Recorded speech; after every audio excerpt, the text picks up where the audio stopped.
Sure. What else did we put on our shopping list?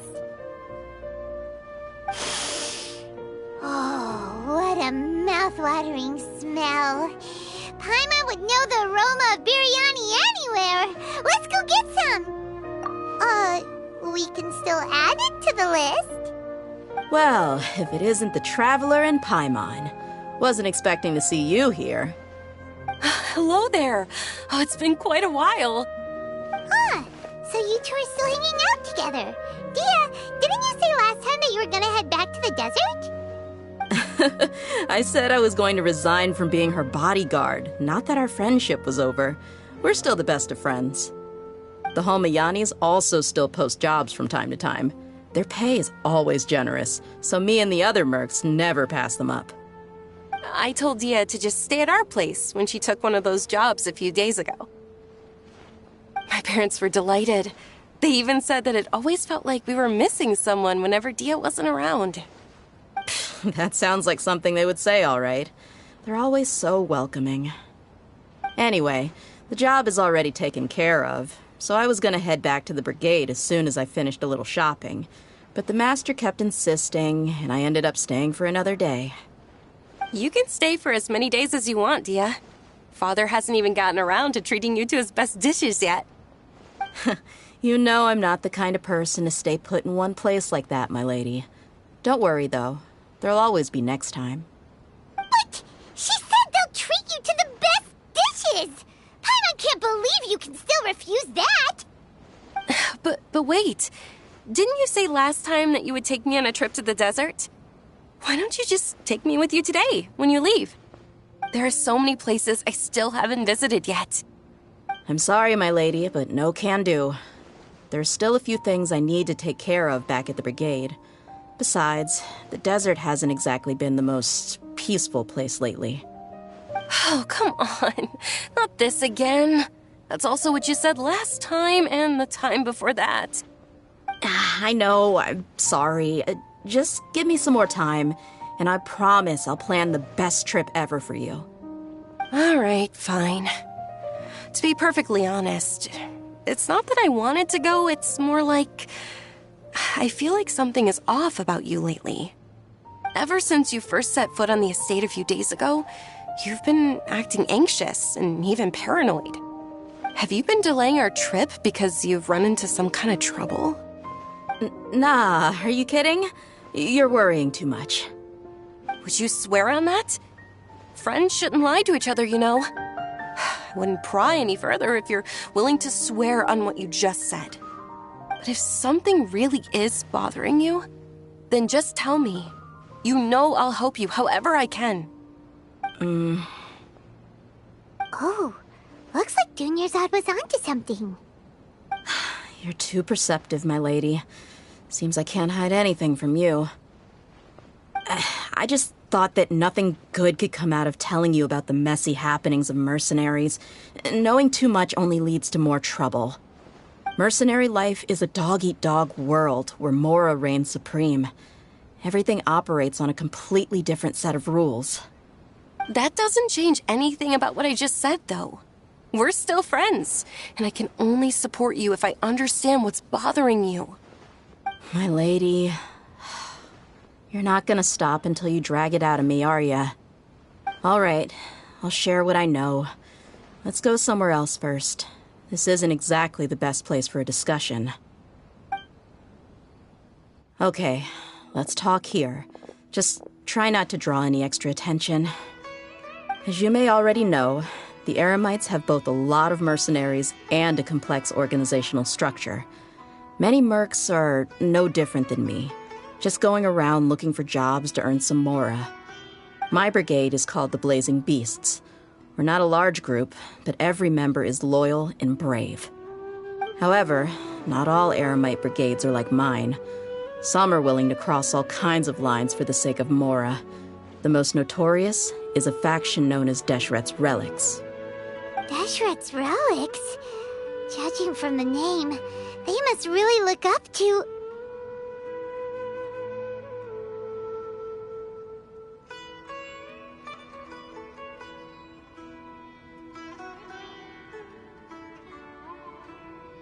Yep, you got it. I've heard that you've already crossed paths with Ain al-Akmar.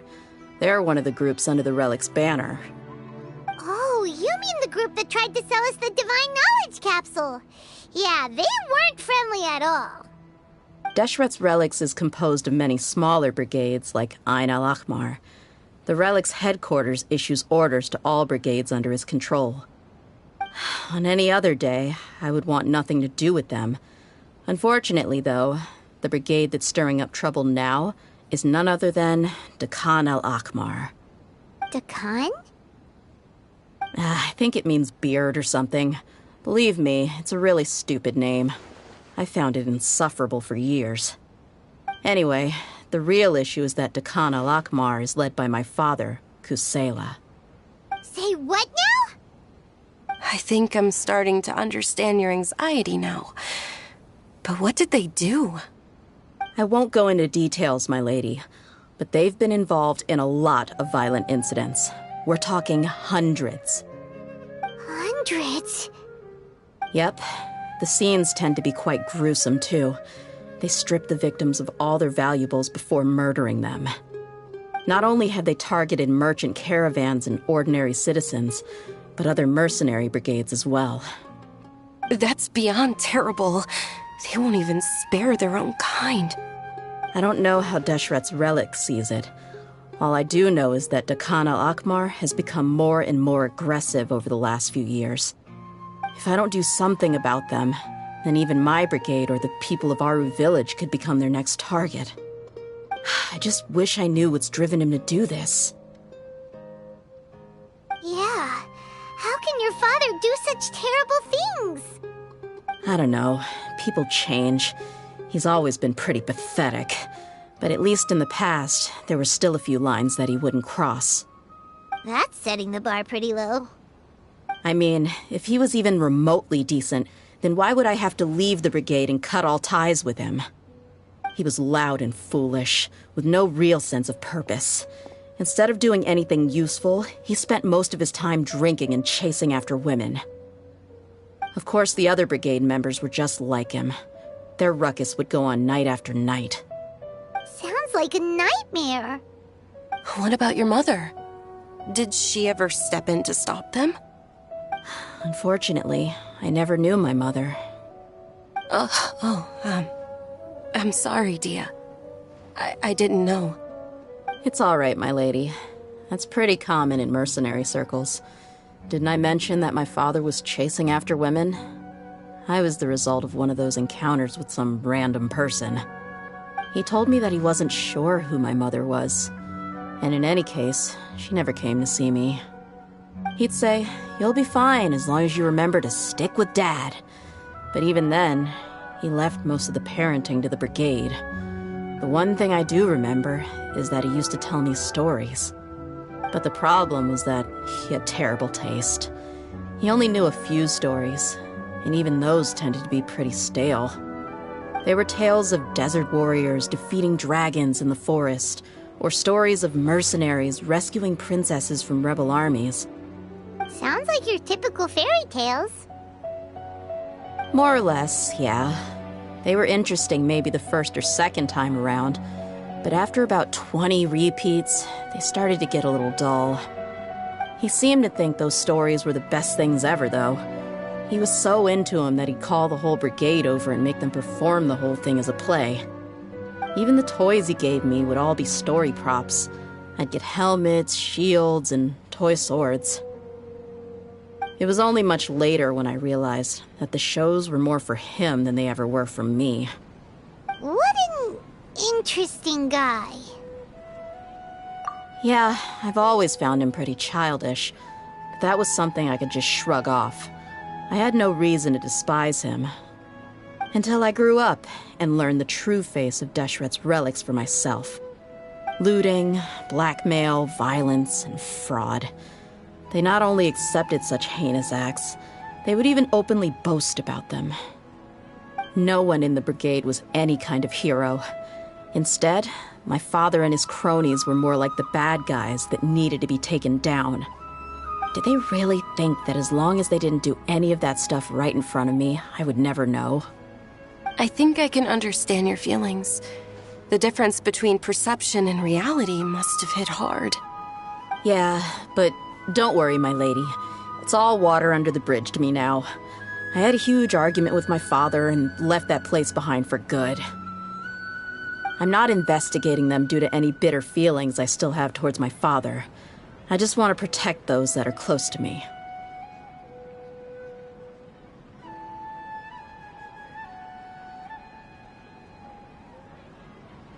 Yeah, I told the boys to gather as much information as they could.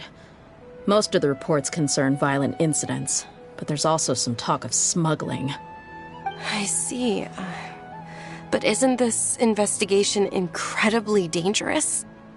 It is, but every mercenary lives life on the edge. It's a lifestyle that I enjoy.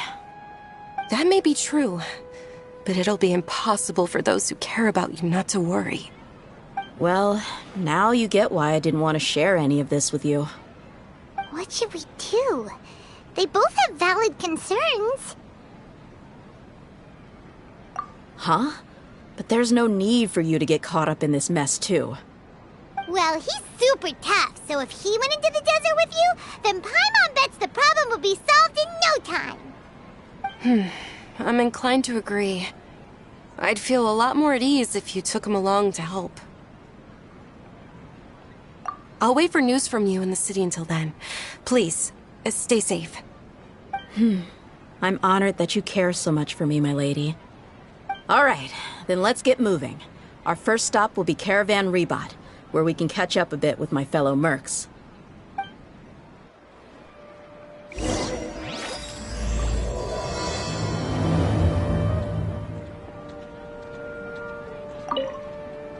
Please be careful. I'll stay in the city and wait for news from you. Just don't do anything reckless, all right?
Hey, Dehya, you're back. Are these two friends of yours? Likewise. There's no need to be so formal with us. We're a pretty casual crew. Anyway, since we've got a newcomer, let me fill you in on what the Khan al-Ahmar's been up to lately. They've become extremely aggressive. Apparently, even their own now have become acceptable targets. They even attack other relics brigades, just the same as any other mercenary brigade. Even the most ferocious beasts still protect their own. But it sounds like they've thrown that straight to the wind. That's right. Once they've collected enough loot off the other mercenaries, they sell it off to a different brigade, or turn to merchants on the black market.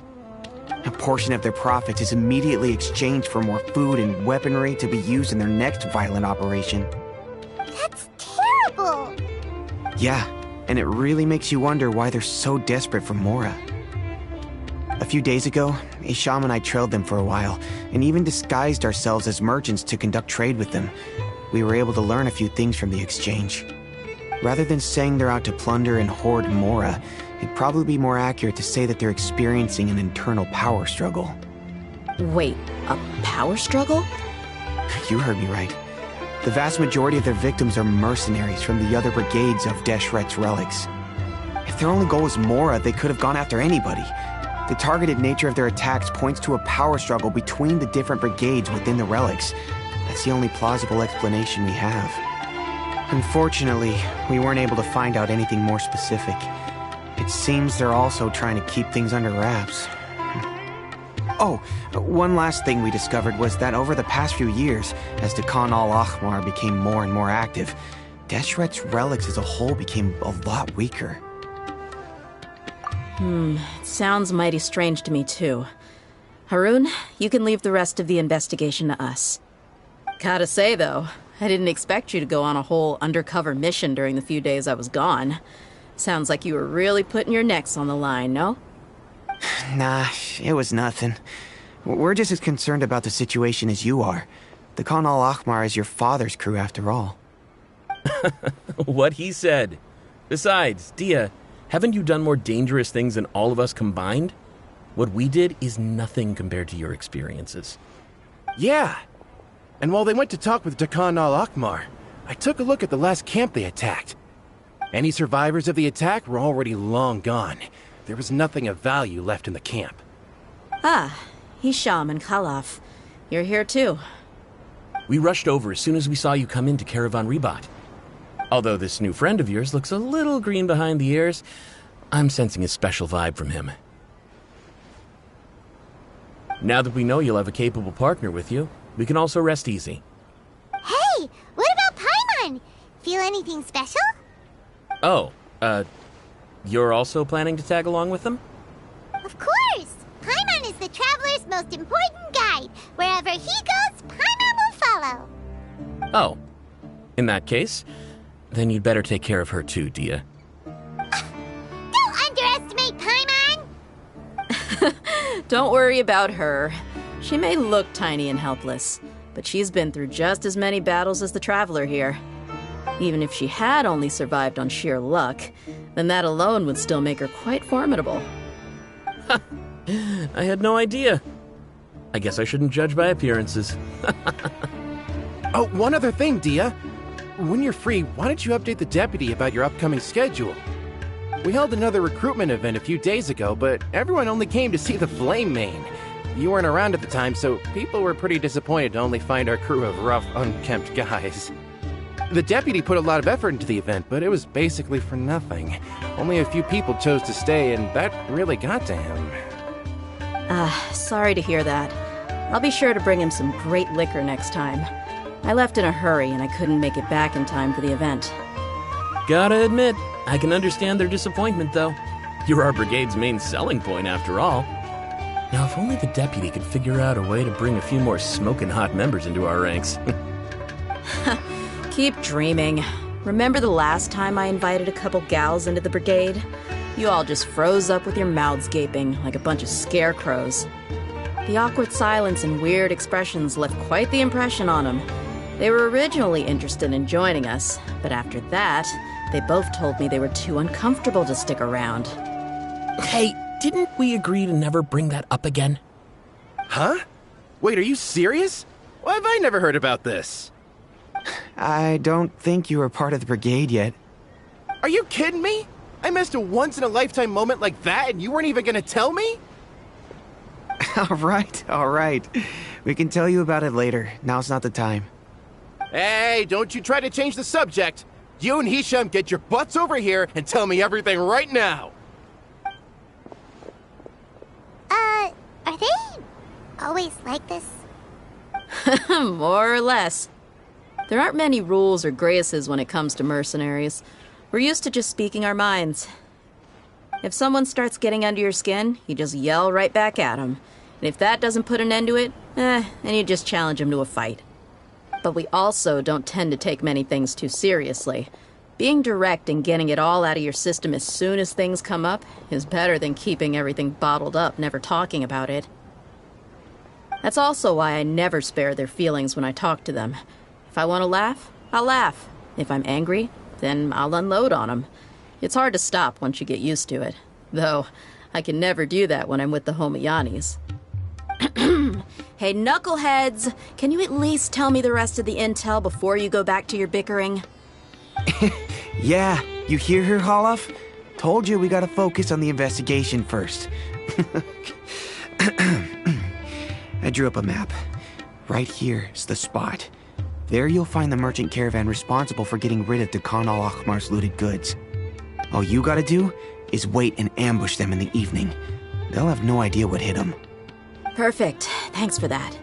Be sure to pass my regards to everyone else in the brigade as well. Will do. You stay safe, Dehya.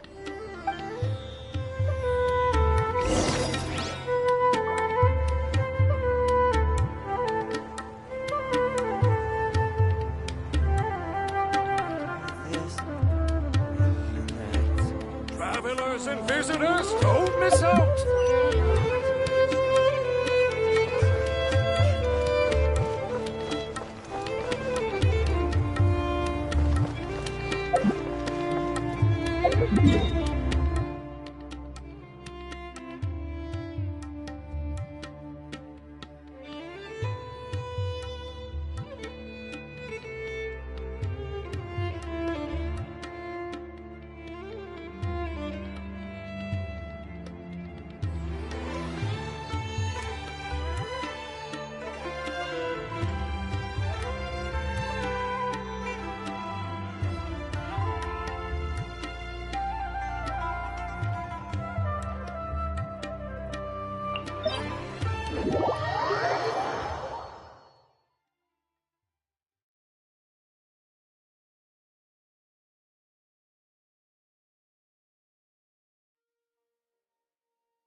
This should be the place. Let's find a spot to hide and bide our time.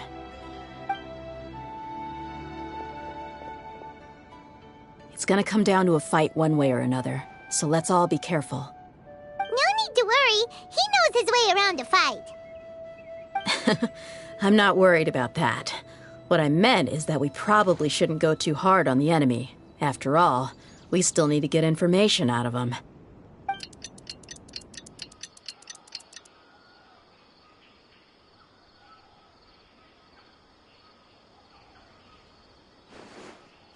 Here they come. You ready? Let's not give them a chance to react and end this quickly.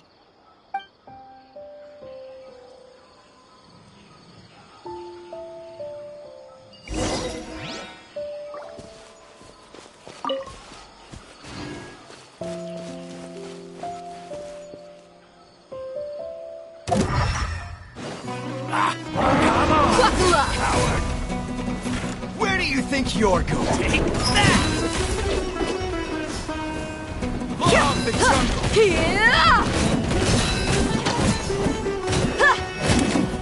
No more tricks up your sleeve!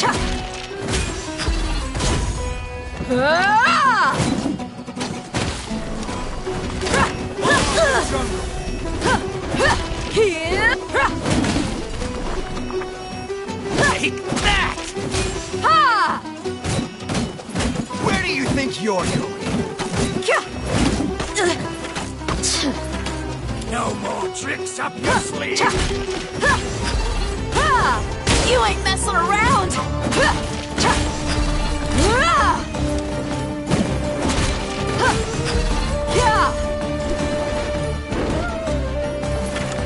Look alive! I'll take my You want this one? Where do you think you're going?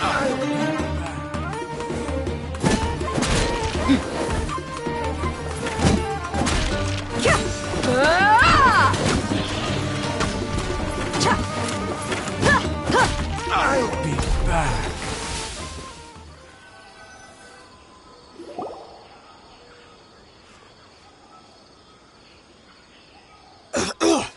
Huh? You're the Flame Mane. Good. That saves me an introduction. All right. time for a little talk. Are you buddies with Dakana Lakmar now? Tell me, what are they after? You know the code of being a mercenary just like everyone else. The first rule is to never divulge key information about our employer. What makes you think I'd talk? Ha! That might have worked on an amateur, but I know you're just looking to protect your reputation. Think about it, though. What's your reputation worth if you won't have the other tools you work? Tools like, I don't know, your limbs or eyes? You've got 5 seconds. You might want to think twice about how much your employer's information is worth to you. Whoa!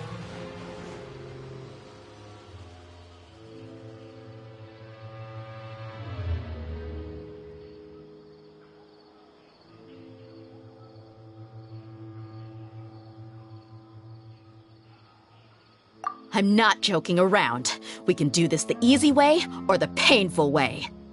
2 seconds! I'll save you the trouble.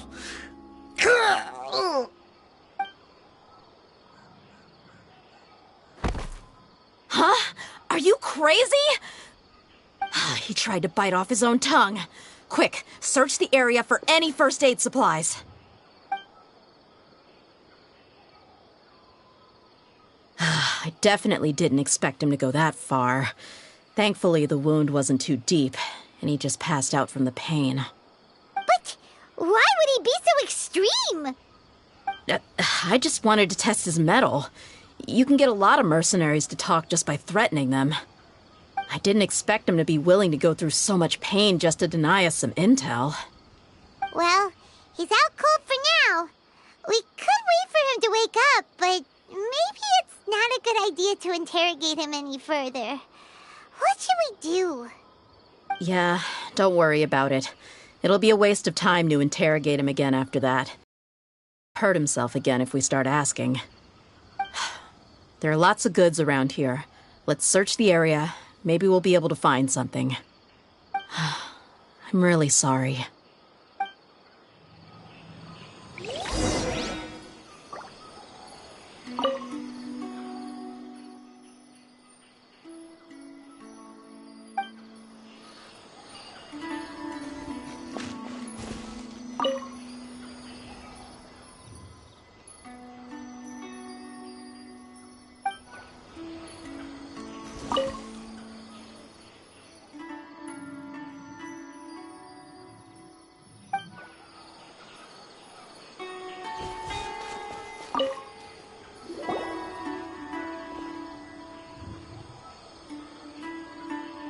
We found a piece of paper with a bunch of names on it.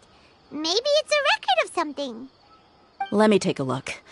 If this really is a merchant caravan, they should have a record of their transactions. Yep. I see an entry for Dakana Lakmar right here. Kusela, Idrisi, Bashar, and Takriti.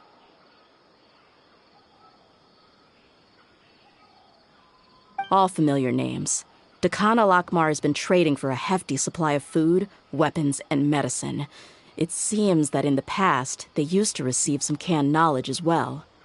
This caravan is just one link in their logistics chain. Once in the rainforest, the caravan will exchange the looted goods for Mora, and the funds will then be passed to a specific person. That person will then pack the caravan full of necessary goods, which will then be brought right back to Dakana Lakmar. Wait, why is there no Mora value recorded for the final transaction? No value? Yeah, every transaction before the last one was marked with an exact amount of Mora, but the final one, where they paid for everything to be brought back to the desert, was simply marked as delivered. Perhaps. But they couldn't have known how much they would make off selling the loot. Do they not care about profit margins at all? Anyway, the next part's the records of the goods themselves. There are a lot of entries. Everything was probably sourced from the rainforest. Huh? What's wrong? Shazaman Homayani? Homayani? You mean Dunyarzad's family? Could it just be another I'd be surprised to find someone with the exact same first and last name. Shahzaman Homayani is Dunyarzad's father, and the head of the Homayani family. Just what the heck is going on here?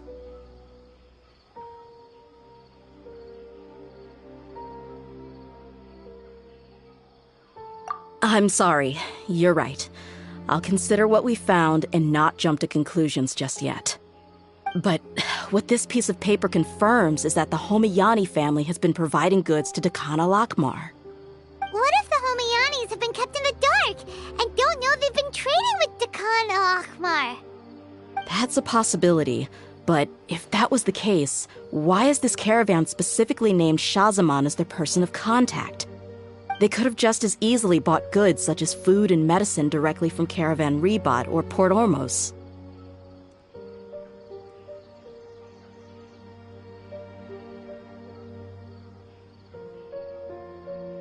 Yeah, funding violence and looting. The brigade gets the goods, and he is paid the proceeds from the sale of the loot. But why would he do something like this? It's not like the Homayanis are in need of money. I honestly have no idea. I've been to their estate many times, and I've never noticed anything suspicious. The only potentially large expenditure I could think of would be the treatment costs for Dunyarzad's Elazar. Maybe they borrowed a lot of Mora in the past? But that's still just a speculation. I don't think the Master would stoop so low to make Mora.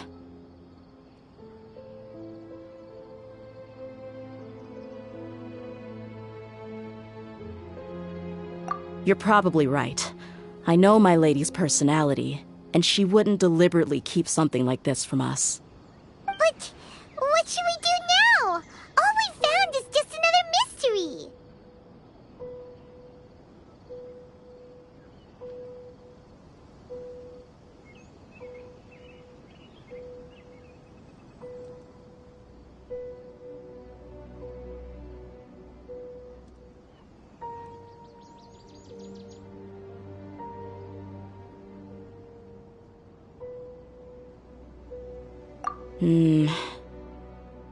If you ask me, we already have no choice but to confront her about this. I'm not worried.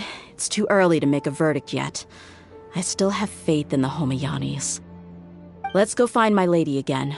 We'll tell her everything and see if she's willing to lend us her support. If we're lucky, we can not only figure out the mystery of this paper, but also follow the trail of breadcrumbs to the people responsible at Dakan al-Akmar. Dehya, are you sure this is the best decision? What if instead of getting the help we need, we just end up revealing everything we've discovered to the enemy? I've considered that possibility, but even still, I want to tell her what we found. I think I owe her that much. True friendship is built on trust. She showed genuine concern for me when we first brought up the topic. I can't repay her kindness with doubt and suspicion. That's not how I deal with people. You're right. Paimon wants to trust Dunyarzad too. Yeah. Let's pay another visit to Sumeru City.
We're back, my lady. you're back a lot sooner than I expected. You mustn't have run into any trouble then. Well, how did it go? What did you come up with? Actually, we're still investigating. It's just that we've discovered something strange. I see. The clues you found have led you back here, in the city? Something like that. Yeah. You all look a little dispirited. Whatever you found must not have been very encouraging after all. Why don't you discuss it with me? Maybe I'll be able to say something to cheer you up? It's okay, my lady. It's not so much about me being upset with my father or anything like that. How should I put this? So something is wrong. Even the Traveler and Paimon have been uncharacteristically quiet. On any other day, Paimon would have already waved to me with a smile and shouted, "Dunyarzad, we're back!" So tell me, what happened? Well? My lady, please prepare yourself for what we're going to tell you next. It concerns the Master. The Master? You mean my father? Okay, I understand.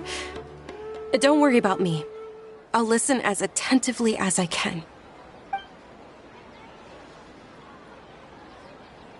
My father has been supplying goods to Dakan al-Akmar? Yeah, it makes as little sense to us as it does to you. I've never doubted the Master's integrity, so I'm having a real hard time rationalizing how he could ever support an infamous brigade like them. Maybe he's not actually aware of the full story and just stumbled into the deal by accident. I can't help but agree with the Traveler. Huh? You mean you feel the same way, Dunyarzad? Thank you for sharing all this information with me. Since you've told me everything you know, I should also tell you about some doubts that I've been harboring for quite a while. In the past, I thought that my father hired a bodyguard for me so that I wouldn't run away and get lost. However, there are plenty of capable mercenaries in the Corps of 30. Why did my father go out of his way to hire Dehya? About that. Well, the Homayanis really needed bodyguards, so they reached out to the Blazing Beasts. Later, the Master told me that I was one of the best mercenaries he'd ever seen, and that I should stick around to become one of his bodyguards. He offered me a pile of Mora, so I just signed on. Well, but that didn't really answer my question. Just think about it. Why did my father specifically reach out to the Blazing Beasts? Maybe the Corps of 30 just didn't have anyone available, or maybe someone recommended us. I've never given it too much thought. I think I get what you're saying. You'd think none of this was a coincidence. Precisely. At first glance, nothing seems strange or out of place. But there are many parts of the story that don't actually make any sense. If my father had always been in contact with Dakan al-Akmar, then it would make sense for him to bring Dehya into our house. You mean the goal all along was to get Dehya to be your bodyguard? No, that's too much of a stretch. I cut all ties with my father a long time ago. He has no control over my life anymore. But that still doesn't rule out the possibility that your father has still been trying to influence your life without you knowing. So, the Master was not likely an innocent victim in all of this?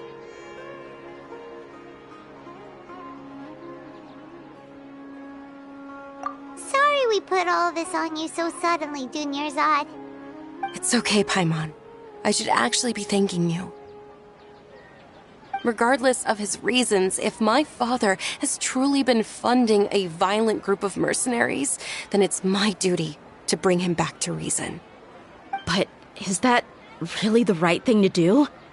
My father has committed many atrocities and deserves all the punishment that he has coming to him. I have zero sympathy for him. You may call me an ungrateful child, but my feelings will remain the same. However, the Homayani family has treated me with nothing but generosity and kindness. If we decide to investigate this further, we could end up implicating the entire Homayani family. I would be biting the hand that's fed me over all these years. Dehya. It's all right, Dehya.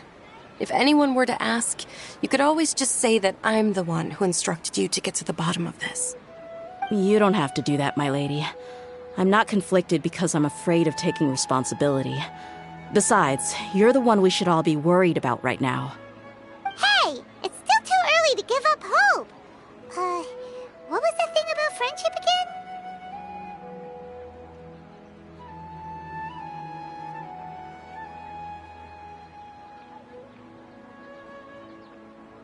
Right, yeah, trust! You said that yourself, Dehya. Besides, there's no point on getting all riled up before we've confirmed all the facts.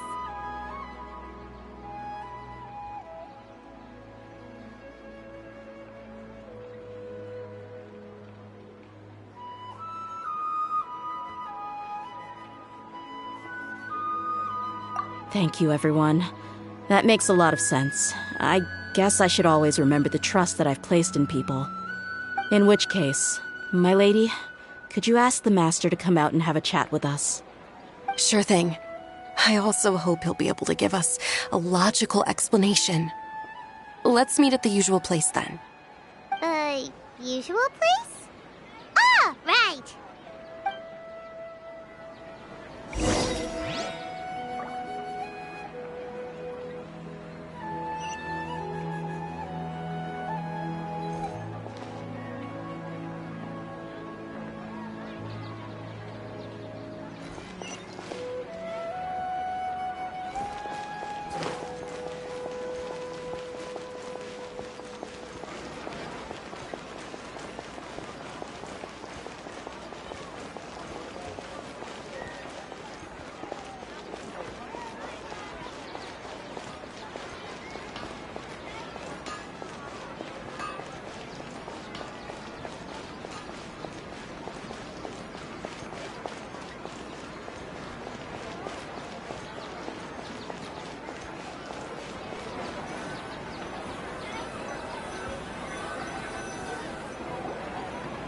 Thank you for coming, sir.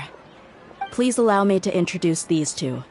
This is the Traveler, and next to him is his travel companion, Paimon. Ah, yes, my daughter has mentioned them from time to time.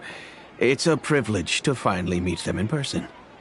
But we may skip all the pleasantries for now. What is the important matter you wish to discuss with me today? Well, we wanted to bring this transaction record to your attention. There's something on this record that we're all pretty curious about.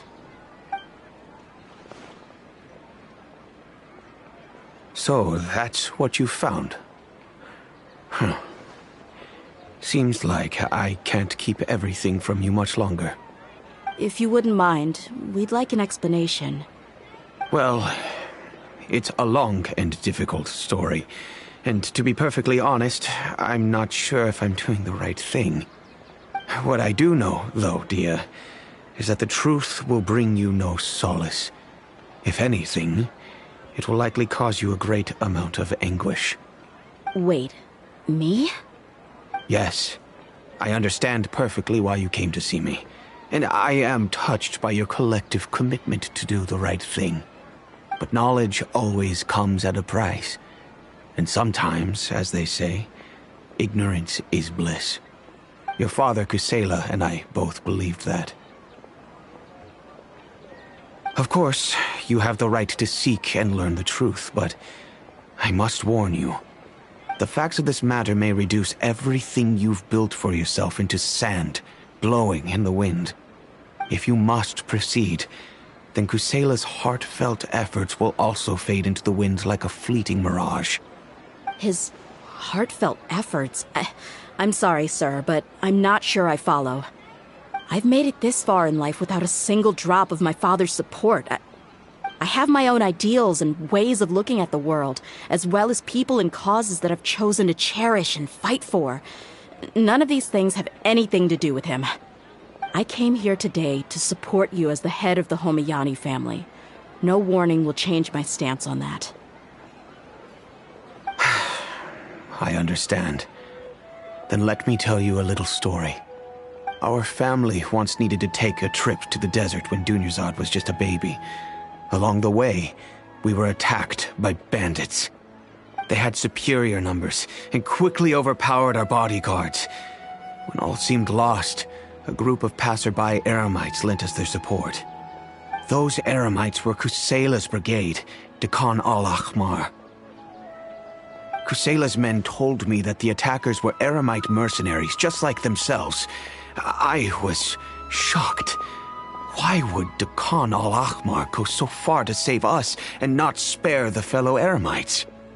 Kusela was grinning and walked over to play with baby Dunyarzad. She was startled by his unfamiliar face and nearly started crying. Really? I never knew. He said that he had no particular reason to help us. He just took pity on us because he had a daughter about the same age. We started talking about our children, and I sensed that he was a devoted father. To repay his kindness, I hired his brigade to help out at our estate for a time and offered everyone generous remuneration. So, that's what happened. It was many years before I saw him again. I almost didn't recognize him the next time he came knocking on my door. The man I knew to be strong and healthy had been reduced to a shell of himself. He couldn't even walk anymore without his cane. So, what happened to him? He was perfectly fine when I left the brigade. I'm not too sure myself. The only thing that didn't change was his cheery disposition. He said there was absolutely nothing to worry about and that he had gotten into a fight. That was all. He then suddenly asked me if Dunyarzad, now that she had grown, would need a bodyguard of her own. At the time, Dunyarzad was going through a particularly severe bout of her Elazar. There was no need for her to have a bodyguard when she could barely leave the house. But he kept coming back to the topic. Come on, it never hurts to be safe. How do you know a bodyguard won't come in handy one day? I was completely lost at first, until he recommended the Blazing Beasts, and in particular, a mercenary named Dehya. So he was the one who recommended Dehya to you. Indeed. He didn't say it out loud, but it was clear that he saw Deshret's relics as an evil group who would eventually corrupt every member in their ranks. He was already beyond redemption, but he hoped that he would be able to detach his daughter from the vicious world of mercenary life. If Dehya could stay in my house and keep working as a bodyguard, then gradually her affinity for the desert would decrease, and she'd be able to leave her previous life behind. And that's why you offered her such generous compensation? Yes, but not just because of that. From the moment that he asked me for that favor, I also began to see Dehya as my own daughter. And that's also why I tried to persuade you to stay when you asked for permission to leave. I was willing to spend however much it took. Kusela saved my daughter and I all those years ago in the desert. I could never refuse him entrusting his daughter to me. He was always like that, acting like he's oh so smart and self-righteous. Kusela said that he'd reimburse me for a portion of Dehya's fees. I refused to take any mora from him, but he'd always sent me funds anyway. Eventually, I just accepted them as a token of his gratitude. And that went on for a while until I received another letter from him a few years ago. The letter contained a request to help him buy food, weapons, medicine, and even explosive materials. Wait! Isn't that around the time that Dekhan al-Ahmar started becoming more aggressive? That's right. When I started to hear some nasty rumors, I became wary. I wanted to meet him face to face to discuss things. But by then, he was no longer receptive to my requests to talk. If I had to guess, it's probably because he doesn't want to put Dehya at risk. That thought occurred to me as well. I figured that he probably came to me for help because he had nobody else to turn to. After some deliberation, I decided to send him some food and medicine. I turned down all his requests for explosives and weaponry. I am aware that even such a reduced gesture of support could lead to others coming to harm, but I could not simply reject his plea for help. In the end, it probably was the wrong decision. I plugged my ears to the rumors and just chose a solution that made me feel least guilty about myself. If you can, please tell me where he is now. None of the things he's doing right now make any sense if he's just trying to keep me from getting tangled up in his world. If all he wants to do is steer clear of me, then maybe he shouldn't have brought me into this world in the first place. Oh no. Dehya, please don't feel that way. I'm just angry because I can't wrap my head around any of his actions.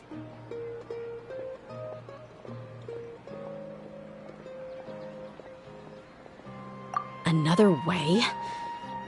I don't know. I knew him, and he was nothing more than a childish brute. I can't understand what's going through his head. But I guess you do have a point. We haven't uncovered the whole truth yet. We still need to figure out his exact actions and reasoning for these last few years. I'll do my best to help. Of course, anything between the two of you would need to be resolved between you and him alone. I don't know Kusela's exact whereabouts. Outside of supplying his brigade with some goods, I tried my best to avoid getting involved any further with him. However, there's a man on the list named Jawed. He used to be a mercenary in the desert and is now a member of the Corps of 30. He's responsible for supplying weapons and liaising with the Dakan al-Akhmar's merchant caravan. I think he should know Kusela's whereabouts. I've heard that he likes to have a few drinks alone and enjoy the cool wind at night outside the tavern. Maybe you'll be able to find him there. Understood. Thank you, sir. Then I guess this is bye for now, unless... I'll stay and be with my father here. To be honest, I'm still a little dazed and haven't finished processing everything quite yet. My father has indeed done something wrong, but if I think about it, I'm also not sure if there was a right way to handle this problem. I feel like our only course of action is to turn everything we know over to the Corps of 30 and let them render judgment. Yes. I am prepared to accept whatever verdict they choose. It's time to face my mistakes.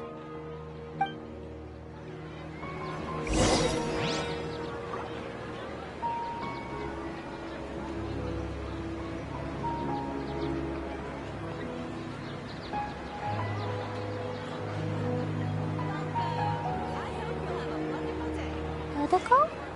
Dodoko, where are you?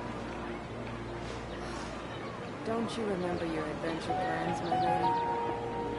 There are so many local specialties in Sumeru. I want to buy more.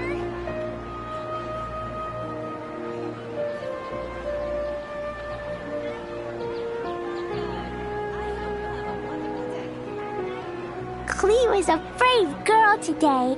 I found a really weird-looking lizard. Want me to show it to you?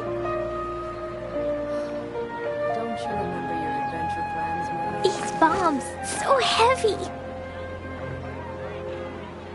There are so many local specialties in Sumeru. I want to buy more.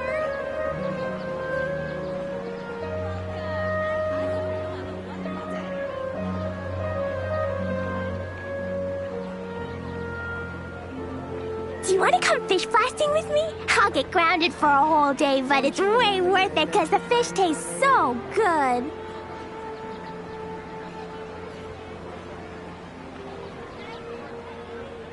Dodoko? Dodoko, where are you? There are so many local specialties in Sumeru. I want to buy more.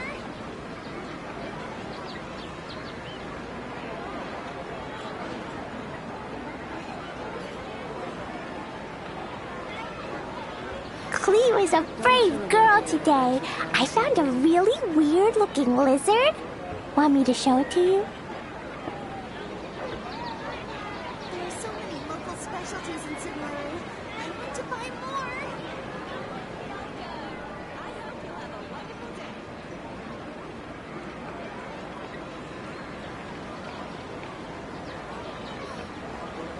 remember your adventure plans, my lady?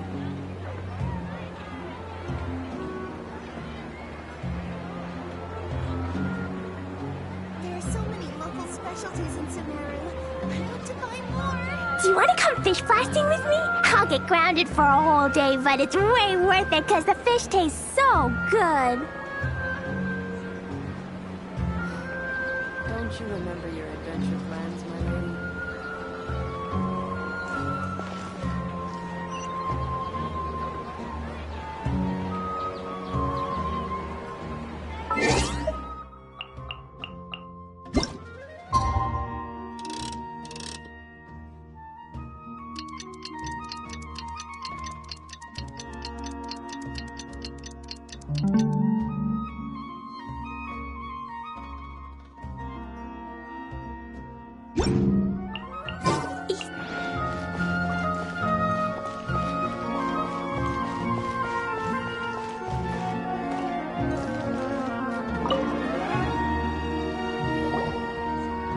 Huh?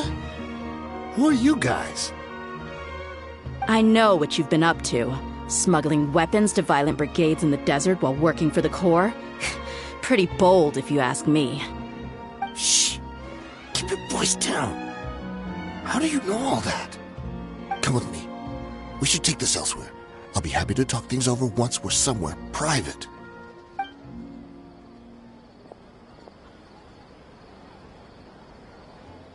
This place should do.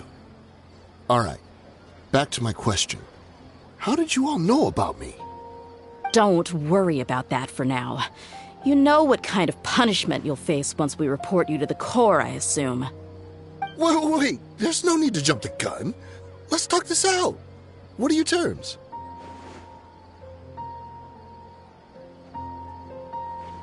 So what's in it for you anyway, Mora? Well, I was a little tight on money at the time, and Kusela took good care of me in the past. I weighed it in my mind, and I couldn't find a reason to turn the opportunity down. I wouldn't only be helping my benefactor, but I could also make some quick Mora. Let me tell you how it is. We're investigating Dekhan al-Akmar, and we're gonna put an end to their operations.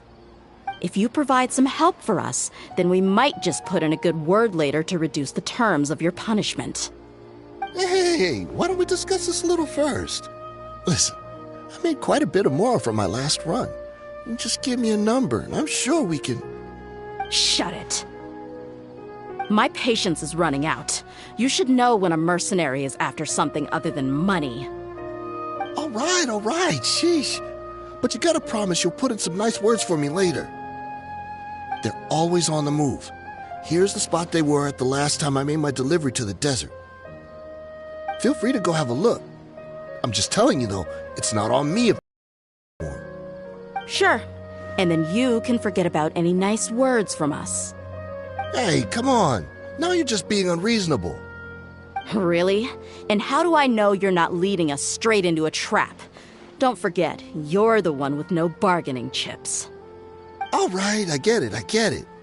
Why don't you go take a look, and if they're not there anymore, I'll try to figure out something else for y'all. Now that's more like it. Let's move. And as for you, try to stick around the city until we get back.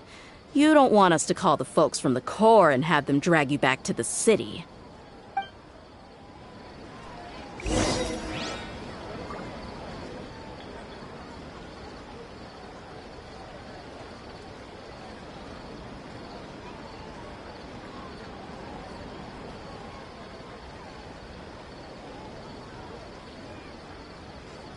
Dodoko?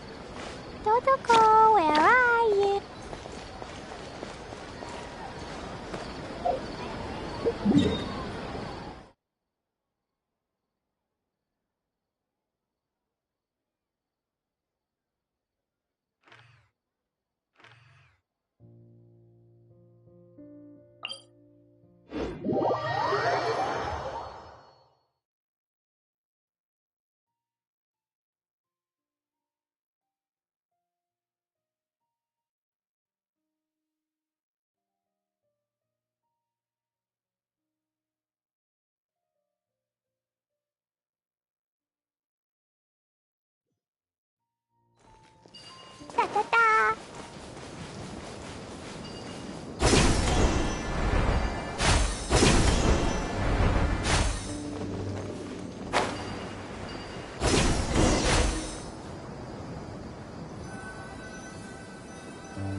Seems like we're in luck. That should be their camp right up ahead. Let's go. We'll finally get to the bottom of this ourselves.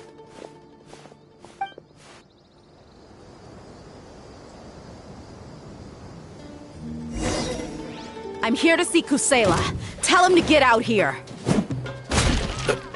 Dehya, why are you here?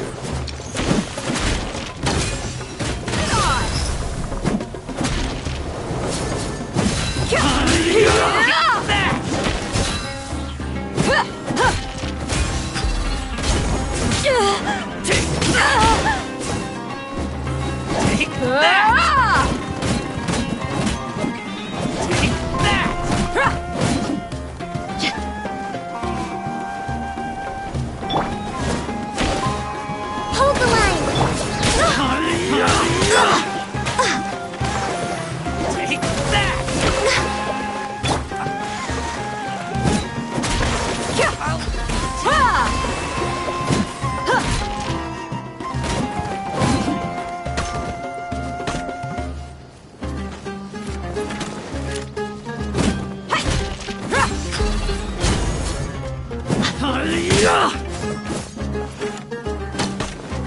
Look alive!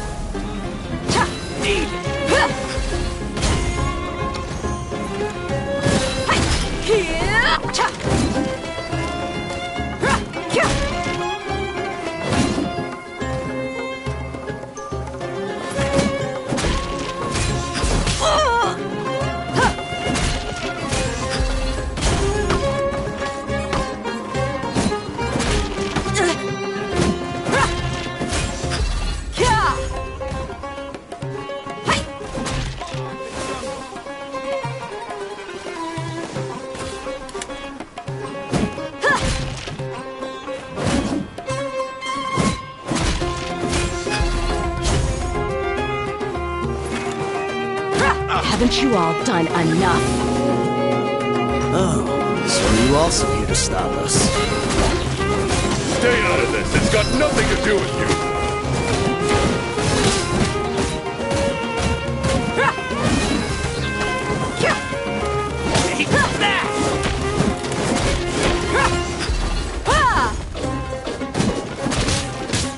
You ain't messing around!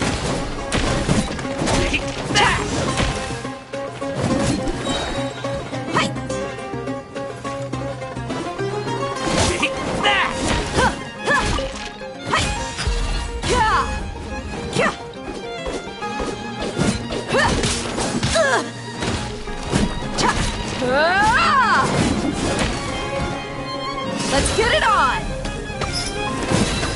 Ha!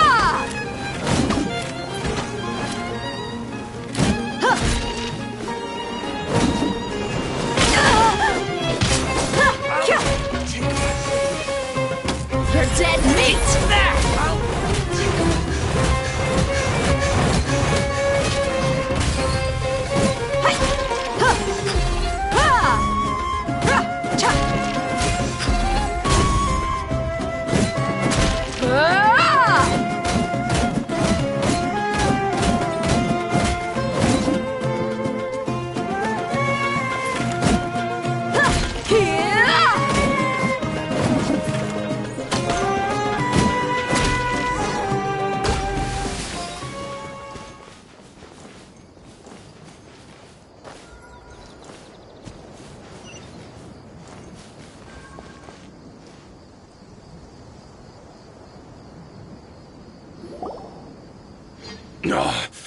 She's so strong.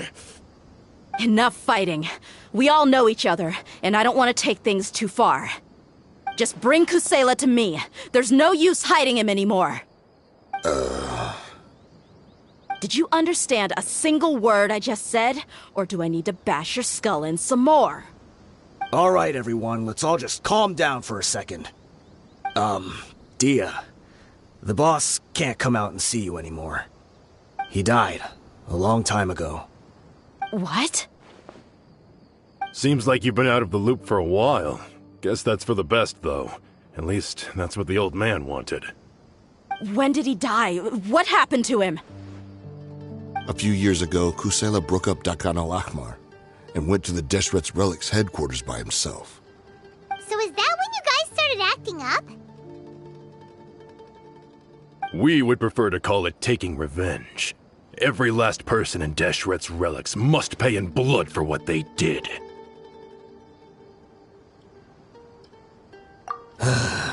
Let me start from the beginning. Dehya, do you know how the head of the Relics maintained order internally? Overwhelming strength and unquestionable authority? Those were a part of it, yes. But just those on their own weren't enough. They had another tool at their disposal. They called it a person's record. Regardless of whether they joined by their own will or were coerced, every person in Deshret's Relics were forced to leave a record of themselves at headquarters. Whether it be their deepest sin, some unforgivable act, or their most immoral exploit, the record served both as a symbol of loyalty and the perfect material for blackmail.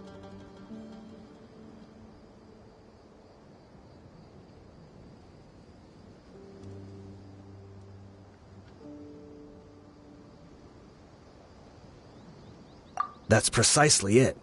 Every one of us have a record. Me, Bashar, Tikriti, and all the boys who grew up with Dehya and ended up joining our ranks. But you, Dehya, you were never asked to provide a record, were you?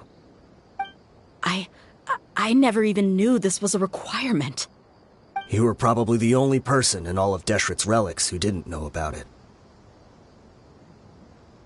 Ever since you were born, Boss had been trying to shield you from this organization's sinister rules. Not only that, but he also banned all of us from committing any nefarious acts.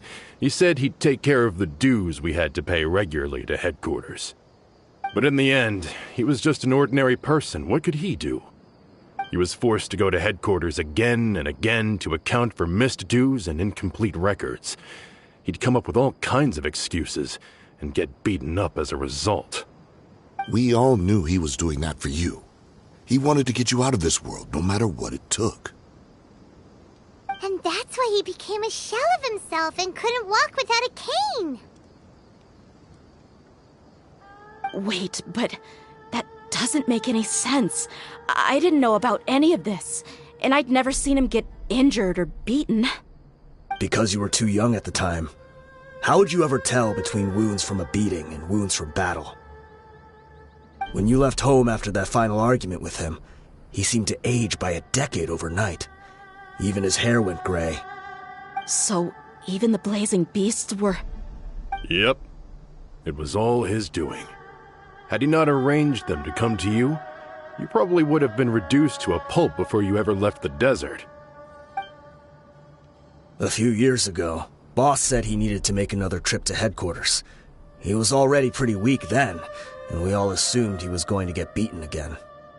I suggested that he hand the role of leadership over to me, but he said there was no longer any need, since the Khan al-Ahmar would soon be no more. His words made no sense to me, but that night, we heard that a massive fire tore through headquarters and razed everyone's records to ash. Everyone gained their freedom that night. Many members fled, not just from our ranks, but from the other brigades as well. But how could we leave with a clear conscience? All of us who knew exactly what had happened. The boss can't have just died for nothing. Those heartless jerks at headquarters took him from us. From that point on, the sole purpose of the Khan al-Ahmar became revenge. The big fire that Boss started was quite a blow to headquarters' strength. It's given us the opportunity to launch our attack. Even though we're outnumbered, we vowed to see our revenge through to the very end. There were people from headquarters who changed their names and went into hiding. Some fled to other brigades, and others escaped to the rainforest. But we won't let any of them escape our wrath. They'll all pay for what they've done. We've suffered plenty of losses as well.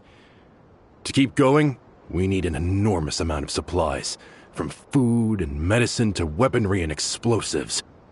All we can do is exchange our loot from Mora, and then use that to get supplies. We forged Boss's handwriting and sent out many letters to his former friends.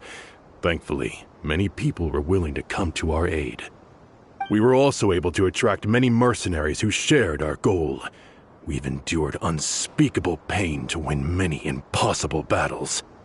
Deshret's relics have become weaker and weaker, and now we finally have an opportunity to directly strike their headquarters. Paimon doesn't know what to say anymore.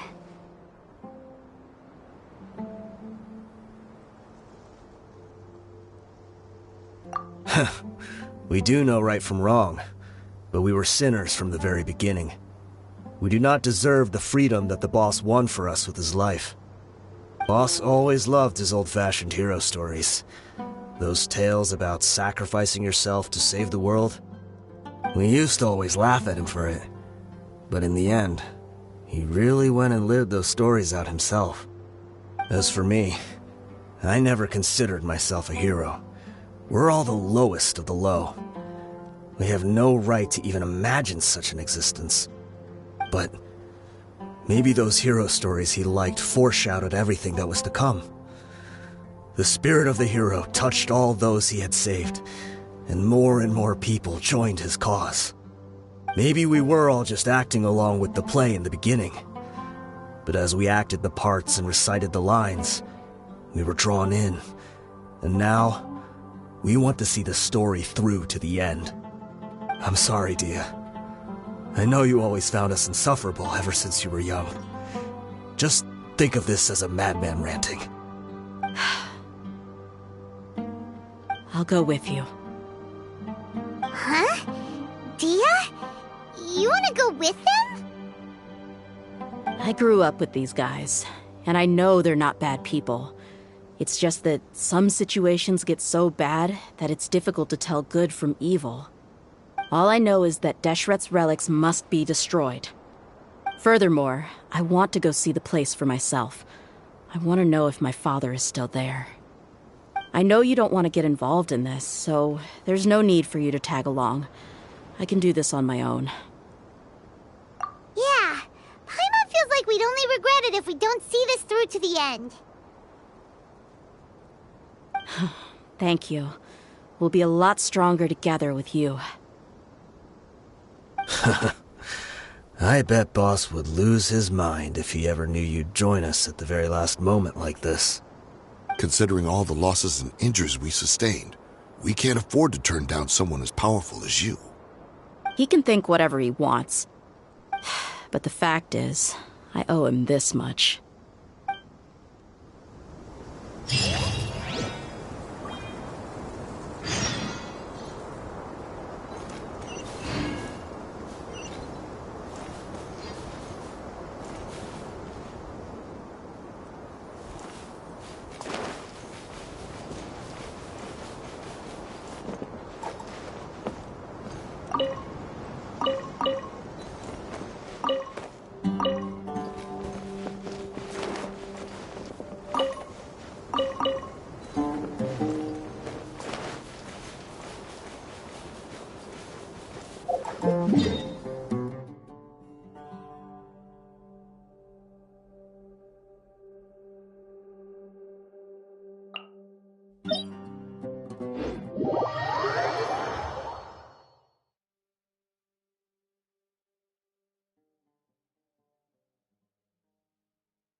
Dodoko?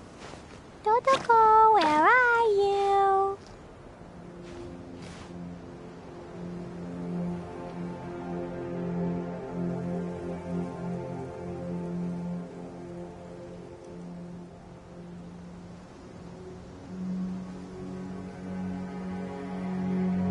Klee was a brave girl today. I found a really weird-looking lizard. Want me to show it to you?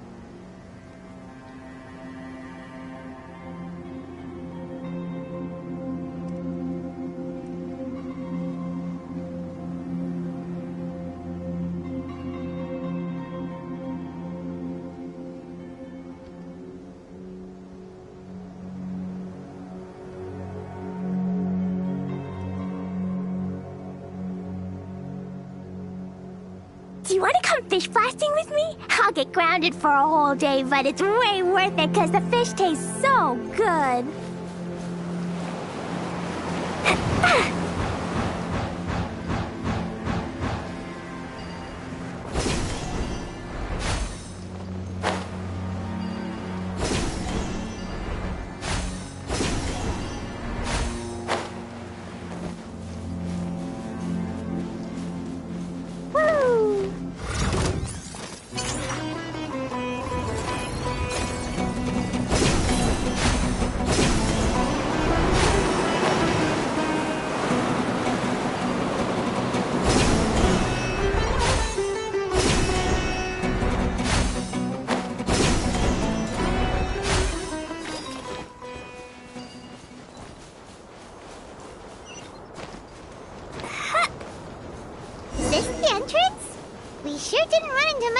On the way here.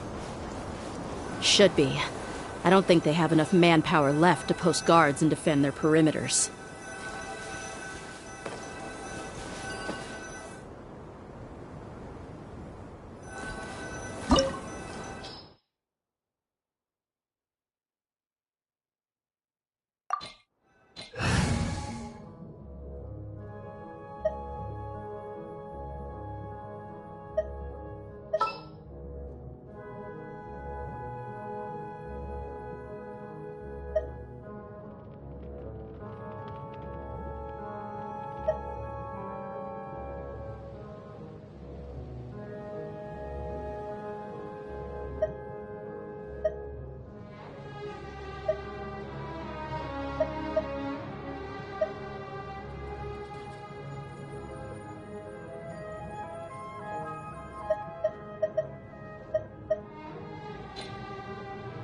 In the name of the Prinzessin!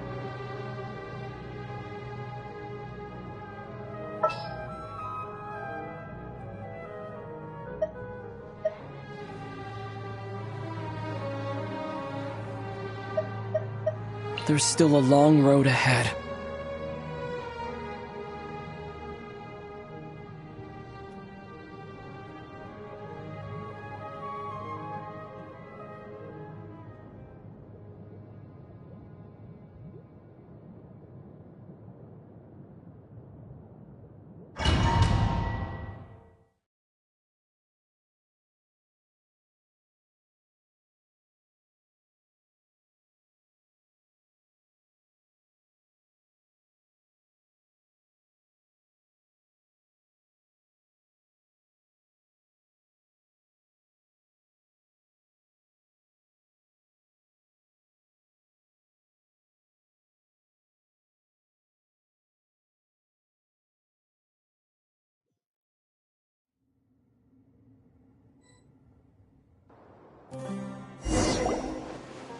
Wow. Paimon didn't expect it to look like this on the inside. They should all be holed up in here. Don't know how many people they've got left, though. Who cares? We'll round up all of them. Still, we should be careful. Even if they've only got one shot left. Yeah. We'll know what they're really capable of once we've landed some hits on them. Deshret's relics may have been a force to be reckoned with before, but their name means nothing now. Yeah, they don't stand a chance with you here. I'll take the lead. I've been here once before.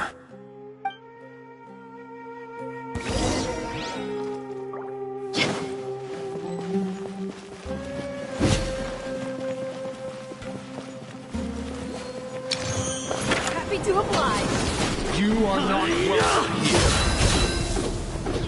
Take that! Ha!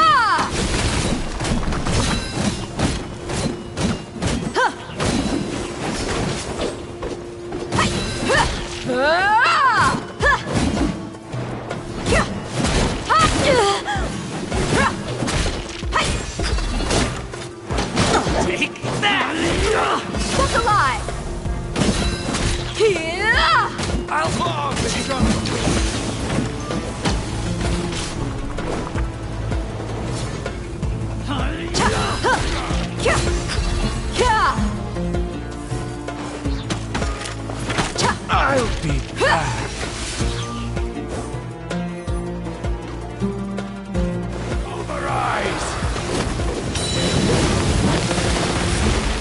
Let's get it on!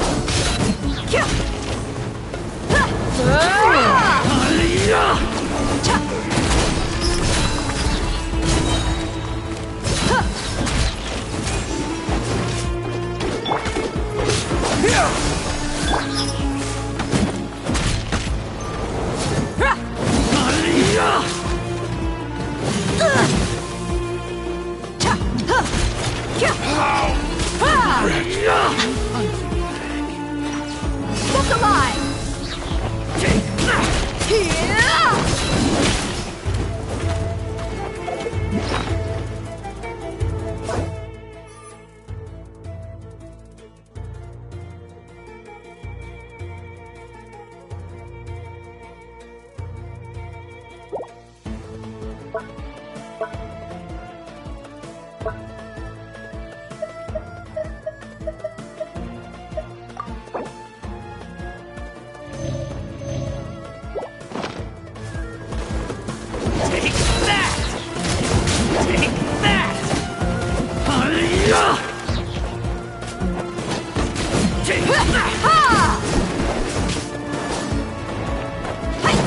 You ain't messing around! Take that!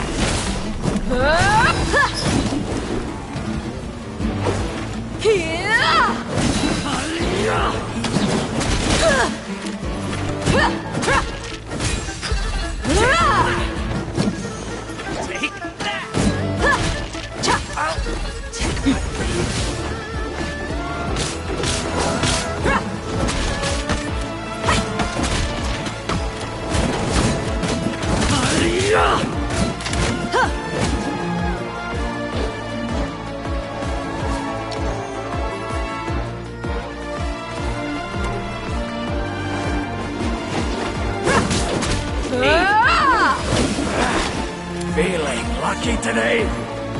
Let's get it on!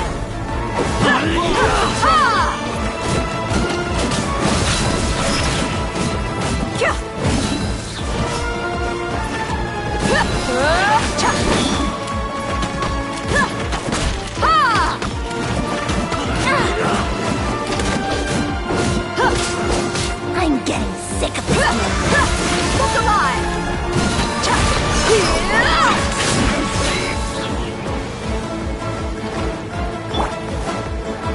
Midnight Phantasmagoria! Try to keep up! Here I come. You want this one?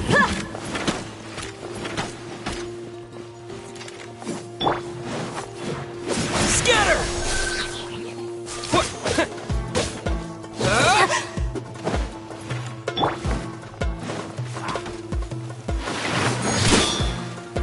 Buckle up!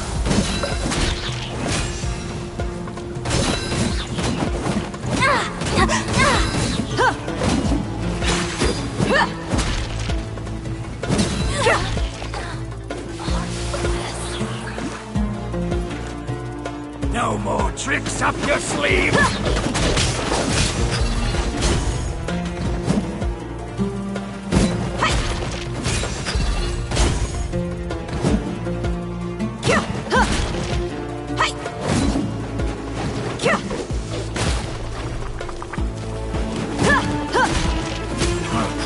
You want this one?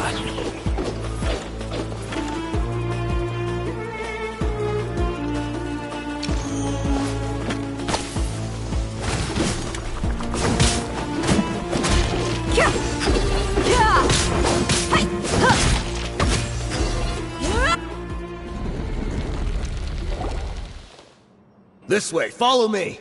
We're almost there. Wait!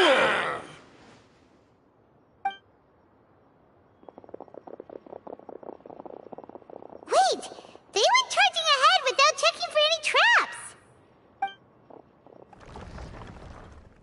Hey, you guys okay?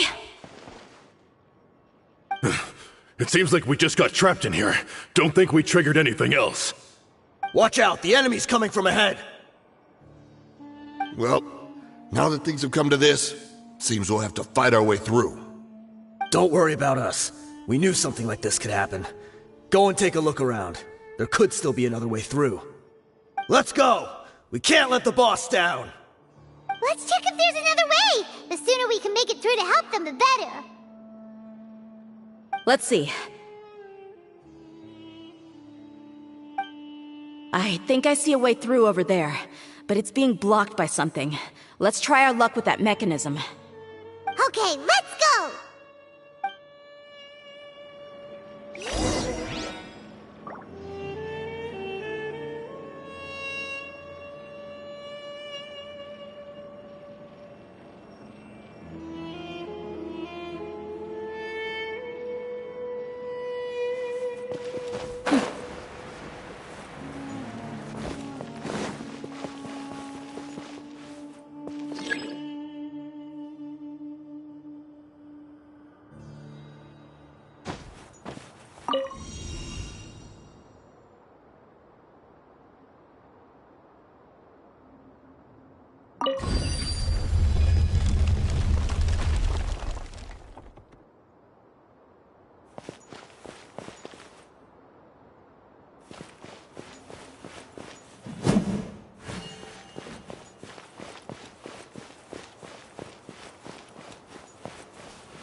Let's get it on! Ha! Hi! Here! Oz, reveal thyself! Cha! Ah! Ha!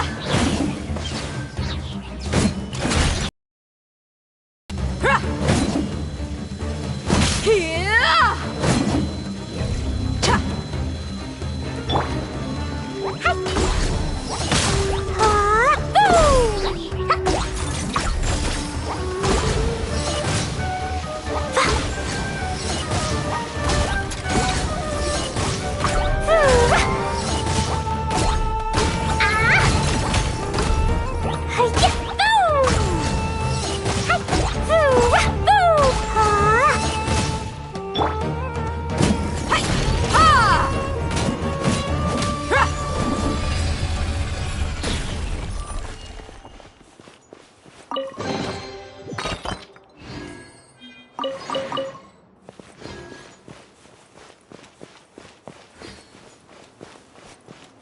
Another mechanism like the one before, but this one's being blocked off in the middle.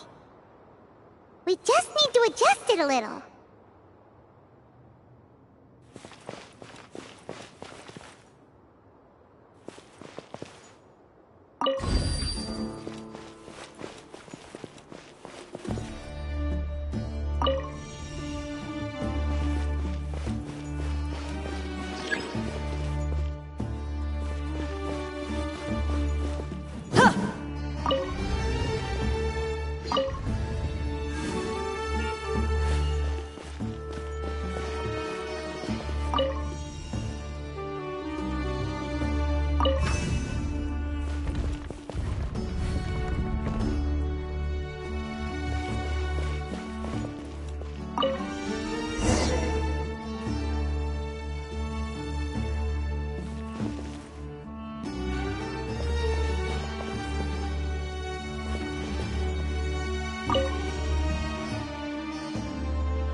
on!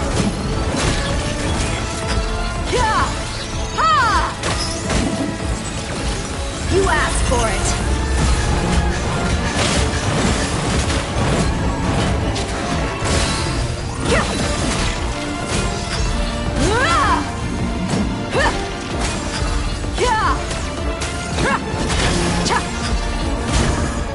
Look alive!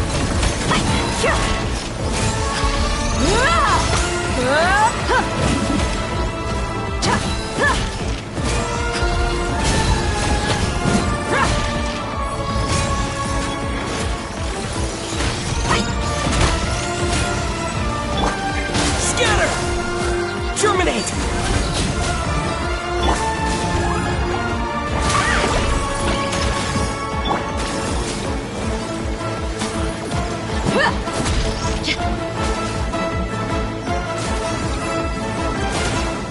Buckle up! Ha! Huh. Cha! Ha!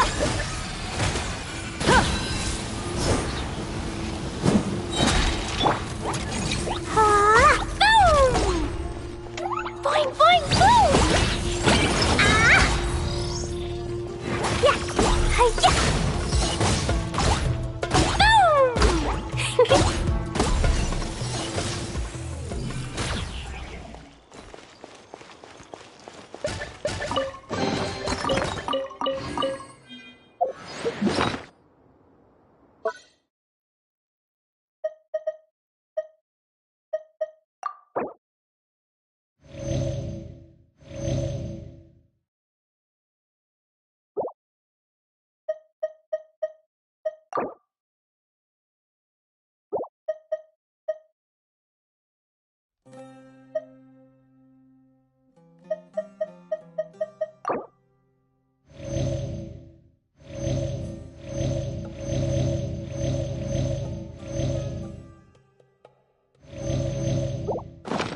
Explosion inside city wall, grounded be thy woe.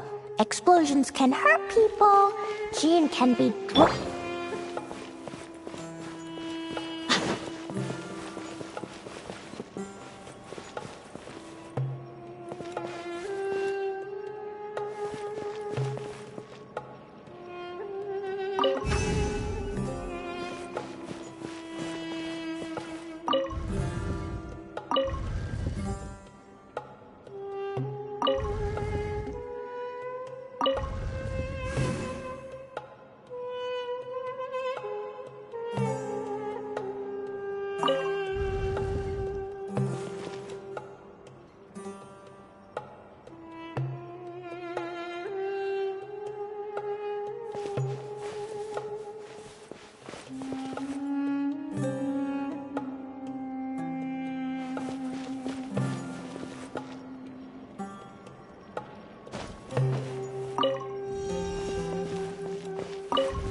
I wasn't expecting anyone to make it through from the other side. But as a desert dweller, I suppose we should be used to our folks defying all expectations. Don't waste your breath. You have nowhere to run. Run? Had I wanted to run, I would have fled 1,000 times already. I witnessed the golden age of Deshret's relics. Even if I could leave this place behind, all that awaits me now are endless days of humiliation and ruin. Even now, my brothers and I still believe in one thing. The greatest should never live to remember their fall. So you want to go out in a blaze of glory? Let us draw our weapons! We will show them the true power King Deshret bestowed upon his followers. They are but two, while we hold within ourselves the entirety of the relic's glory. Wave 1, charge! Eliminate them! Where do you think you're that?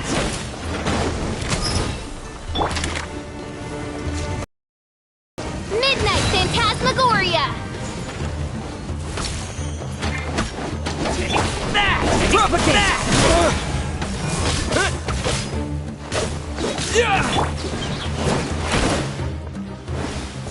Bam! Let's get it on!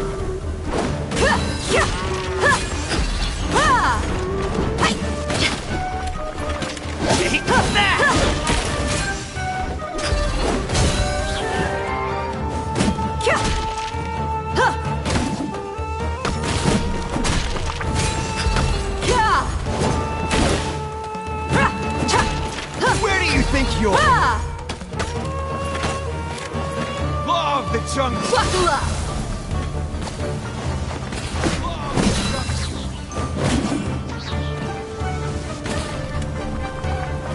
Where do you think you're going?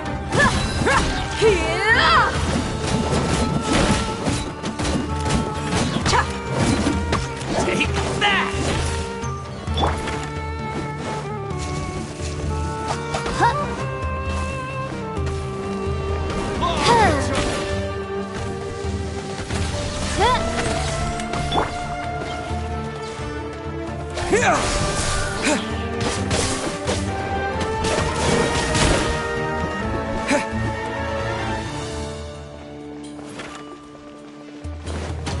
Scatter that! Let's roll!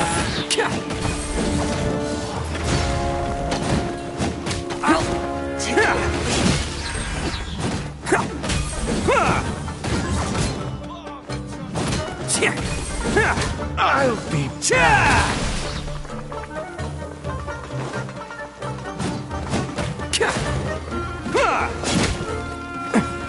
Don't think that you've won. We're just getting started. Okay, that one hurt. Let's get it on! You're dead meat!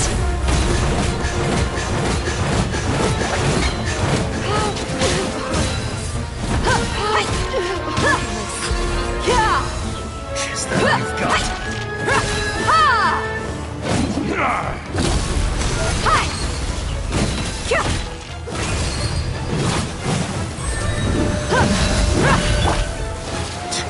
Now you're testing my patience. Spring forth!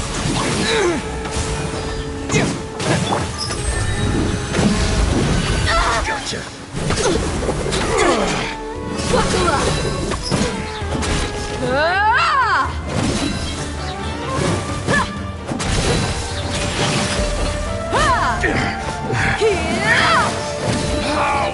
Regret.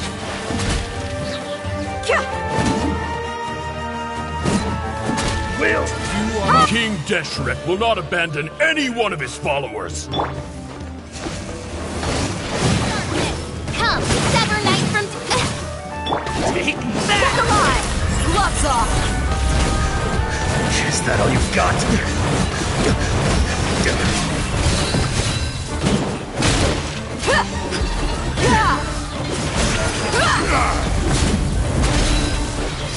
Take that! Now you're testing my patience.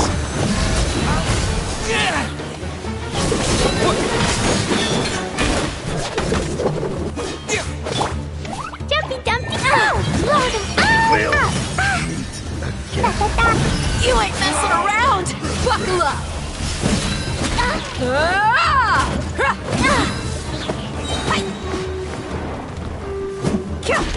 I'm getting sick.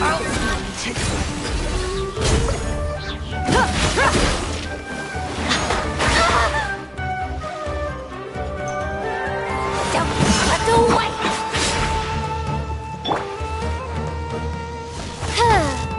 Here I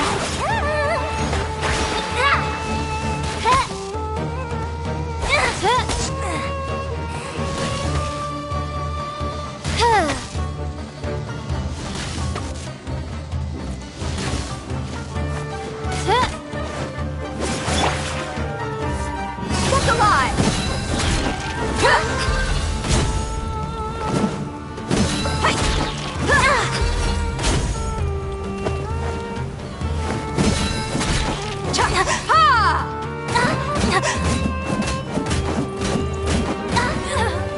Brothers! With me, this is where we prove our fate. Do you all just want to die? None of us plan to leave this place alive!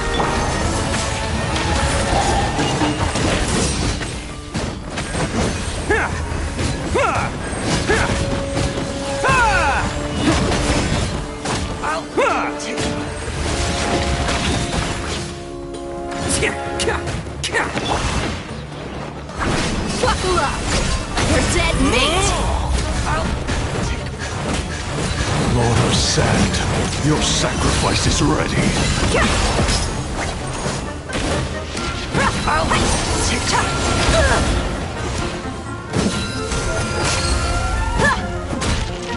Spread your wings and raise a storm!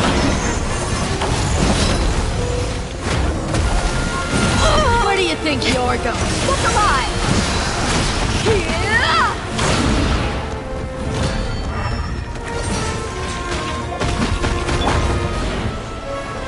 Midnight Phantasmagoria! One shall descend once again.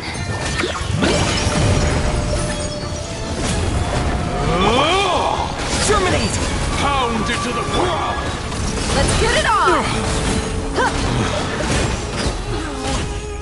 Hi!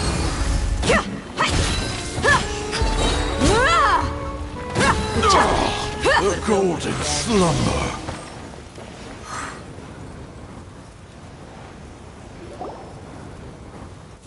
The commander has finally fallen. But they're still coming at us! This place is like a gladiator's ring. They just keep coming no matter how many we beat! Yes, keep fighting! There's no need to fear, and no need to back down! This is our last stand! When the next wave comes, try to draw away their attacks. I'm going to see if I can take out that high platform.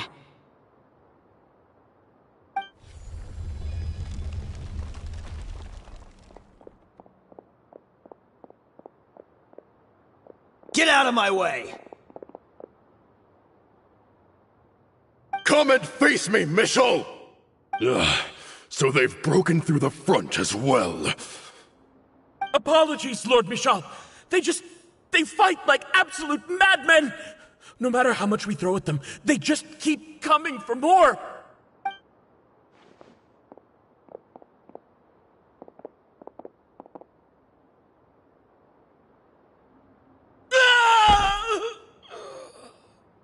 So, it would seem like this is the end. Time to pay for everything you've done, Michel. You think I would give you that opportunity? I will be buried in the sand alongside all the rest of our fading glory.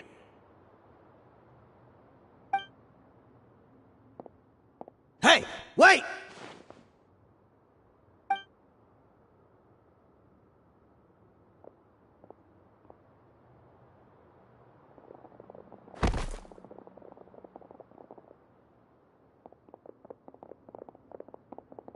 We were too late.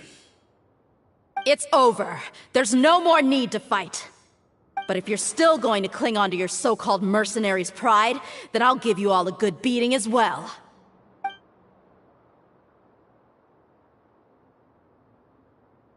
Hey, Dehya! I found the mechanism. I'll get you all back up here right away. Let's go.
Who are you filthy rats? And why are you always pestering us?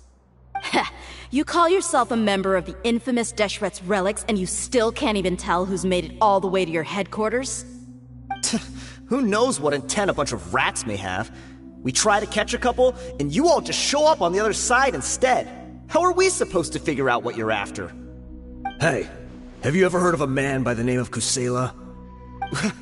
Why would I know? It's not like I'm in charge or anything. This is your last chance to talk. Hey, I said I don't know anything. I'm just an average member here. I'm telling the truth. If you're here to find someone, why don't you look through the records yourselves? Who can remember every name and face with so many people coming in and out every day? The irony. His life became a light for so many, yet to others, it wasn't even worth remembering. Where's the records room? Answer me! It's right over there.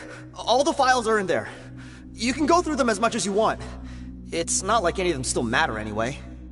I mean the old records room. The old records room?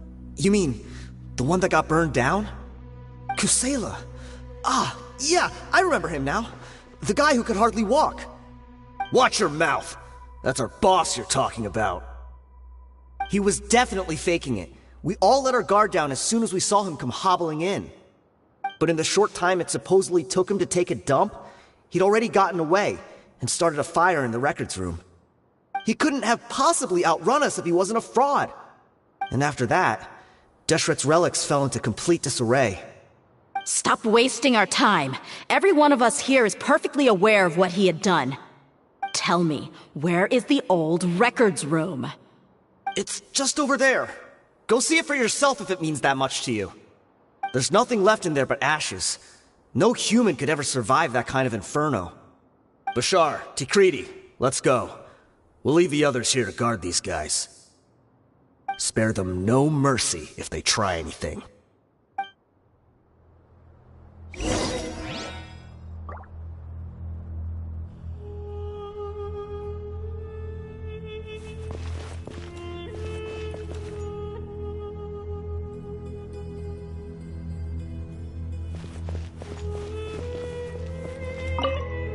I've already told you everything I know. Can't you just...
So, this was his final destination. How did he do it? Getting past all the guards with a limp and sneaking in here to start a fire? If he was nimble enough to do that, then he must have been able to get out of here after starting the fire, right? Dehya. I'm sorry. I know it's just wishful thinking. Let's look around. Maybe we can find something that's been left behind.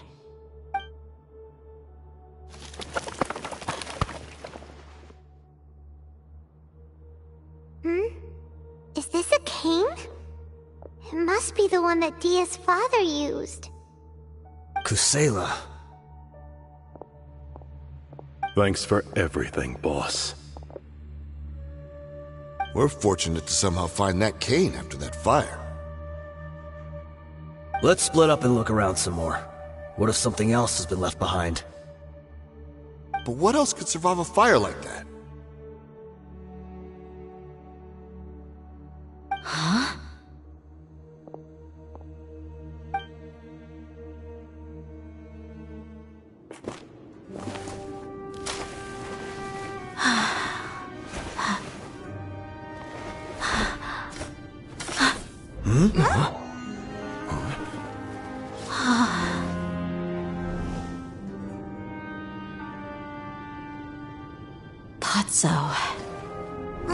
Wait!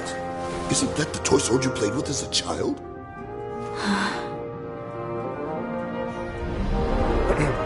The dragon is no more, for Princess Dehya has slain it. Its head now hangs above the city gates. Her bravery has brought eternal peace and prosperity to us all. Dehya, come on. This is the most important line. You can do it. But Dehya, you defeated the dragon. Everyone's waiting for your speech. Still too shy, huh? All right, I'll do it. I hereby proclaim our victory. Evil shall plague us no more.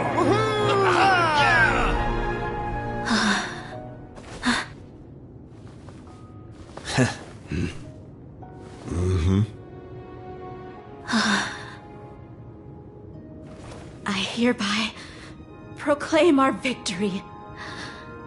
Evil shall plague us no more, Dad.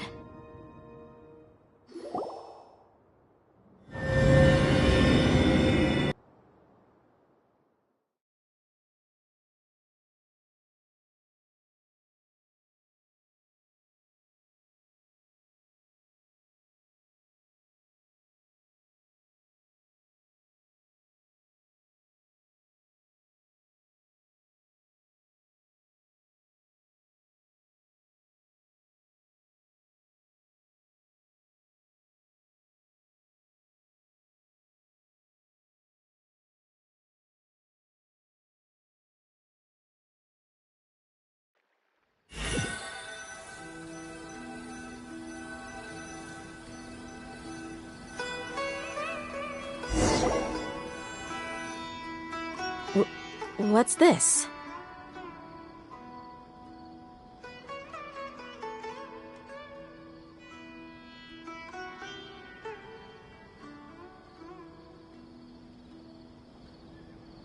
Don't you remember? You asked Paimon what she would do if she were to wake up tomorrow with loads of money. And Paimon said that she would get boatloads of tasty snacks. time, but said it was an adorable thing to say. These opportunities don't come by often. So today, Paimon's gonna treat you to a special crash course on Paimon's life philosophy.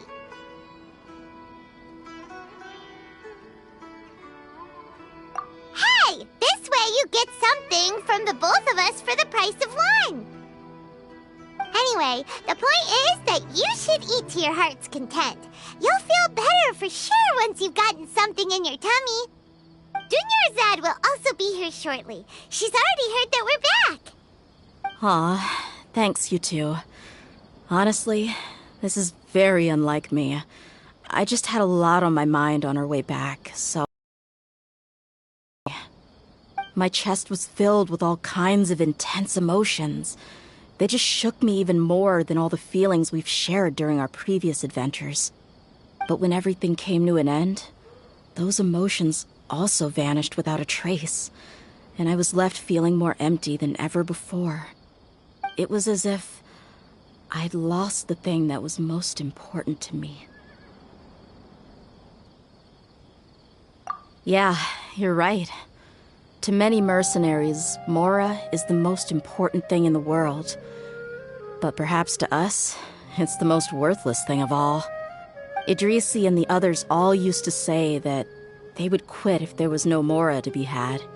But when it came to avenging my father, there was no Mora to be made anywhere.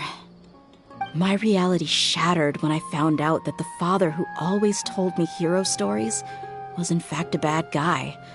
But look at me now. Am I any different?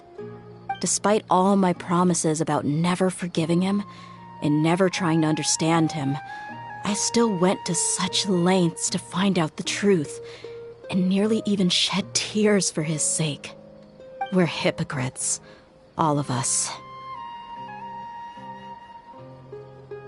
Yeah, you're right. It's just a pity that we often only recognize our true feelings after it's already too late. You're back! Are all of you all right? Ah, there she is. Yeah. Many people from the Corps of 30 came over, and I just wrapped up everything with my dad. All I can do now is wait for their verdict. Huh? Dehya, you're looking quite down again. Paimon will explain. A lot happened while we were gone.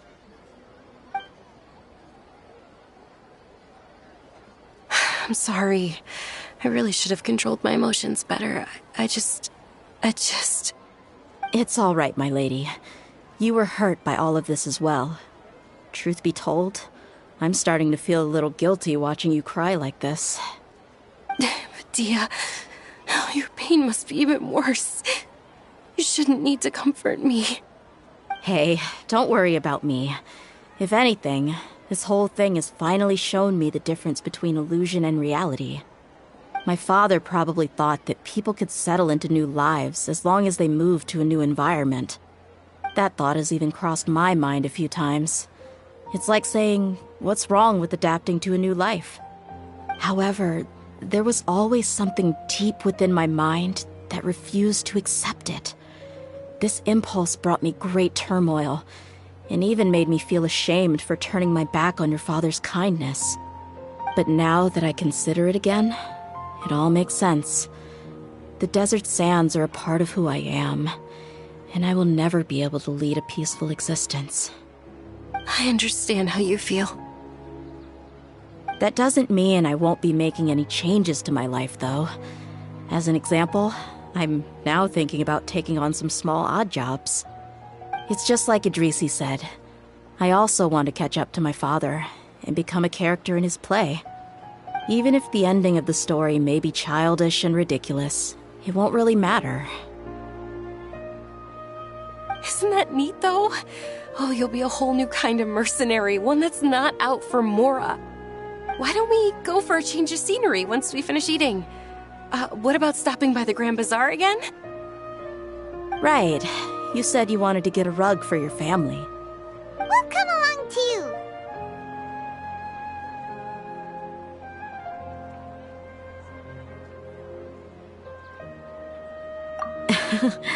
I can't thank you enough for taking care of me this entire time.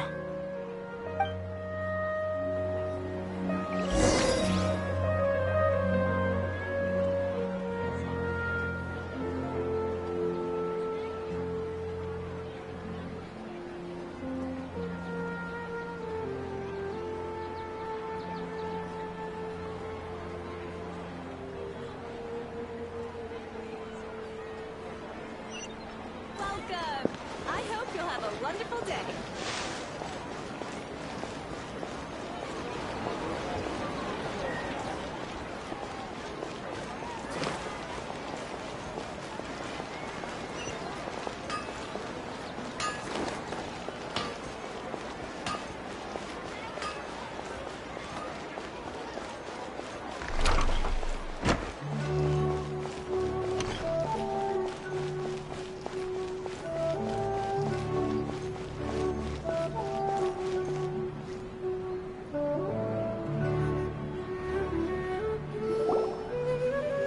Oh, this rug here is quite something. The craftsmanship is exquisite, and the fabric is also of high quality. Ah, here you are. Finally, I found you. Hey! Aren't you that mercenary who bit his tongue? You can still talk? Wait, are you here to take revenge on us? Huh, what are you talking about? Do I look like I could take you all in a fight? I just came here to give you something. I'll be on my way to give myself up to the Corps after this. Once I woke up, I hurried to the Khan al-Ahmar's camp, hoping to alert them to your presence. But when I got there, I found no one except the members who were still too injured to move. Ah, so you probably got there after us. Yeah, they told me that they had exacted their revenge, and everyone had turned themselves in to the authorities. Even that last camp was not going to last for much longer. I had joined the cause to repay an old favor from Kusela. Now that everyone's already turned themselves in, I might as well do the same. One of the injured members gave this box to me, and told me that it contained some of the old man's last possessions. Everything left in the camp will get confiscated, so I figured I should get this to you before the Corps could get their hands on it. Thank you. No worries. We are all just living our own truths. There's no need to comment or judge anyone for it. So this box contains everything that Dehya's father left behind. Huh. It feels lighter than expected. Well, back in the day, the first thing he did with any Mora was spend it on things like drinks and meat. But let's see what's inside. What's this? It's just a bunch of junk. It kinda stinks. Perhaps it's just been left unopened for too long. A handwritten copy of a storybook. The paper's already yellowed, and it looks like it's about to fall apart. It was against the Academia's rules to possess books for personal use. If he was going to break that rule, he could have at least copied something useful. That probably means this was really important to him. And here are a few bags of children's snacks. The packaging's completely deteriorated. Maybe that's where the smell was coming from. Did he get those for you? Yeah, but here's the thing, though. Even when I was a child, I was never a fan of these kinds of snacks. He'd always say that he got them for me, but in the end, he always ate more than I ever did. Who even leaves snacks in a box like this anyway? Isn't that just common sense? Forget it. Let me see what else is in here. A razor, some buttons, some round iron tiles, a wooden toy puppet, a wool scarf, which from the looks of it probably belonged to a woman, and a hair clip? Why are these things here? I'm suddenly feeling a little scared. I'm sorry, my lady, but this is just the kind of man he was. He probably saw this box as some kind of personal trash heap and dumped any and everything in there. 2 empty liquor bottles. Tell me, you guys, are these the kinds of things that a normal person would leave behind?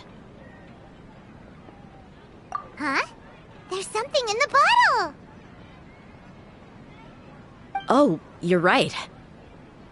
All right, I got it out. It seems to be a piece of paper with some writing on it. The bottom part's all damaged from moisture, though. Let's hope the writing didn't smudge. I was suddenly seized with an urge to write a letter after finishing this bottle. I just folded it up and left it in the bottle, though. If I end up forgetting about it, it won't really matter. To Dehya. It's a letter for me? It's all right. I'll just read it out. If he went to the trouble of writing a letter, there must have been some important things that he wanted to say. Or at least record down. My condition's becoming worse and worse. Can't even walk without a cane anymore, much less go out and have fun. Guess I don't have many days left. If you're reading this letter, then I suppose I'm already long gone. You were adorable as a baby. Everyone loved you. And regardless of whether you were crying or laughing, everyone enjoyed having you in the group. But once you grew a bit older, you were no longer nearly as happy or cute. It's probably Idrisi's fault. He was never up to any good. Can you believe this guy? He can point the finger at himself. Anyway, back to the point. To summarize, I'm writing this so you would know not to feel sad for me, even if you end up finding out the truth. The reason being that I was never your father to begin with. Wait, what? Surely, he must be joking, right? I don't know. I was quite formidable when I was young, and 100 times cooler than some so-called flame main. Really felt like the whole world was under my feet. With just a teeny tiny bit of effort, I felt I could rule over the entire desert. But as fate would have it, I went out into the desert for a drink one day, and discovered a baby in the sands. It was you. You were just lying there, small and helpless. You were so tiny that if the wind blew for just a little while longer, you would have been buried forever. But your cries were so loud they made my head hurt. Now that I think of it, you really were a bundle of energy. Sounds like he's serious. I told Idrisi and the others that I had slipped up with a woman while out and about. None of them even doubted me. I'm sorry that I had to lie to them for so long, but I really had no other choice. I was their most esteemed leader, after all. It's not like I could just tell them that I suddenly wanted to play at being a father. At this rate, I'll puke up all the liquor I just drank from this bottle. Anyway, Dehya, you possess the kind of freedom and kindness that we could only dream of. As far as how you should live your life, that'll be up to you to decide. That's the end of the letter. In the end, he was still thinking of me as a little child. I suppose, or I would have suffocated under the sand a long time ago. He was a good father to you. The fact that he wasn't a blood relative doesn't change that. Yeah. It's just a pity that we had to learn the truth of everything like this. Do you already have some ideas about the decision that he wanted you to make? I do. If he first found me alone in the sands, then I want to try my hand at finding the person who abandoned me. I just have one wish. To tell them a story. That there once existed a childish and foolish jerk with a heart of gold. And that only under his care was I able to grow and mature into the person I am today.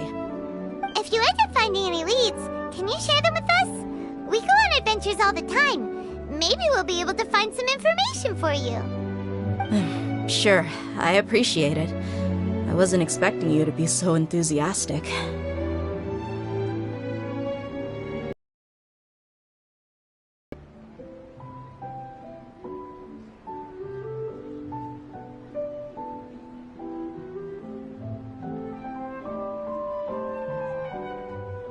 I'll help too.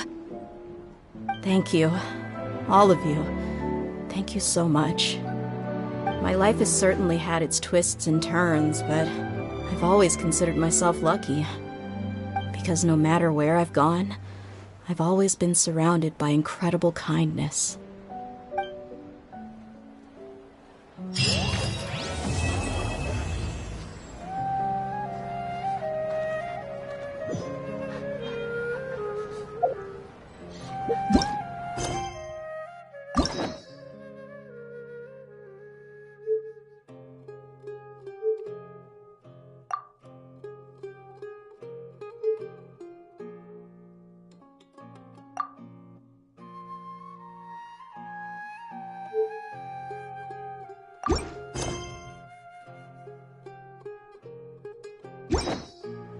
Klee was a brave girl today.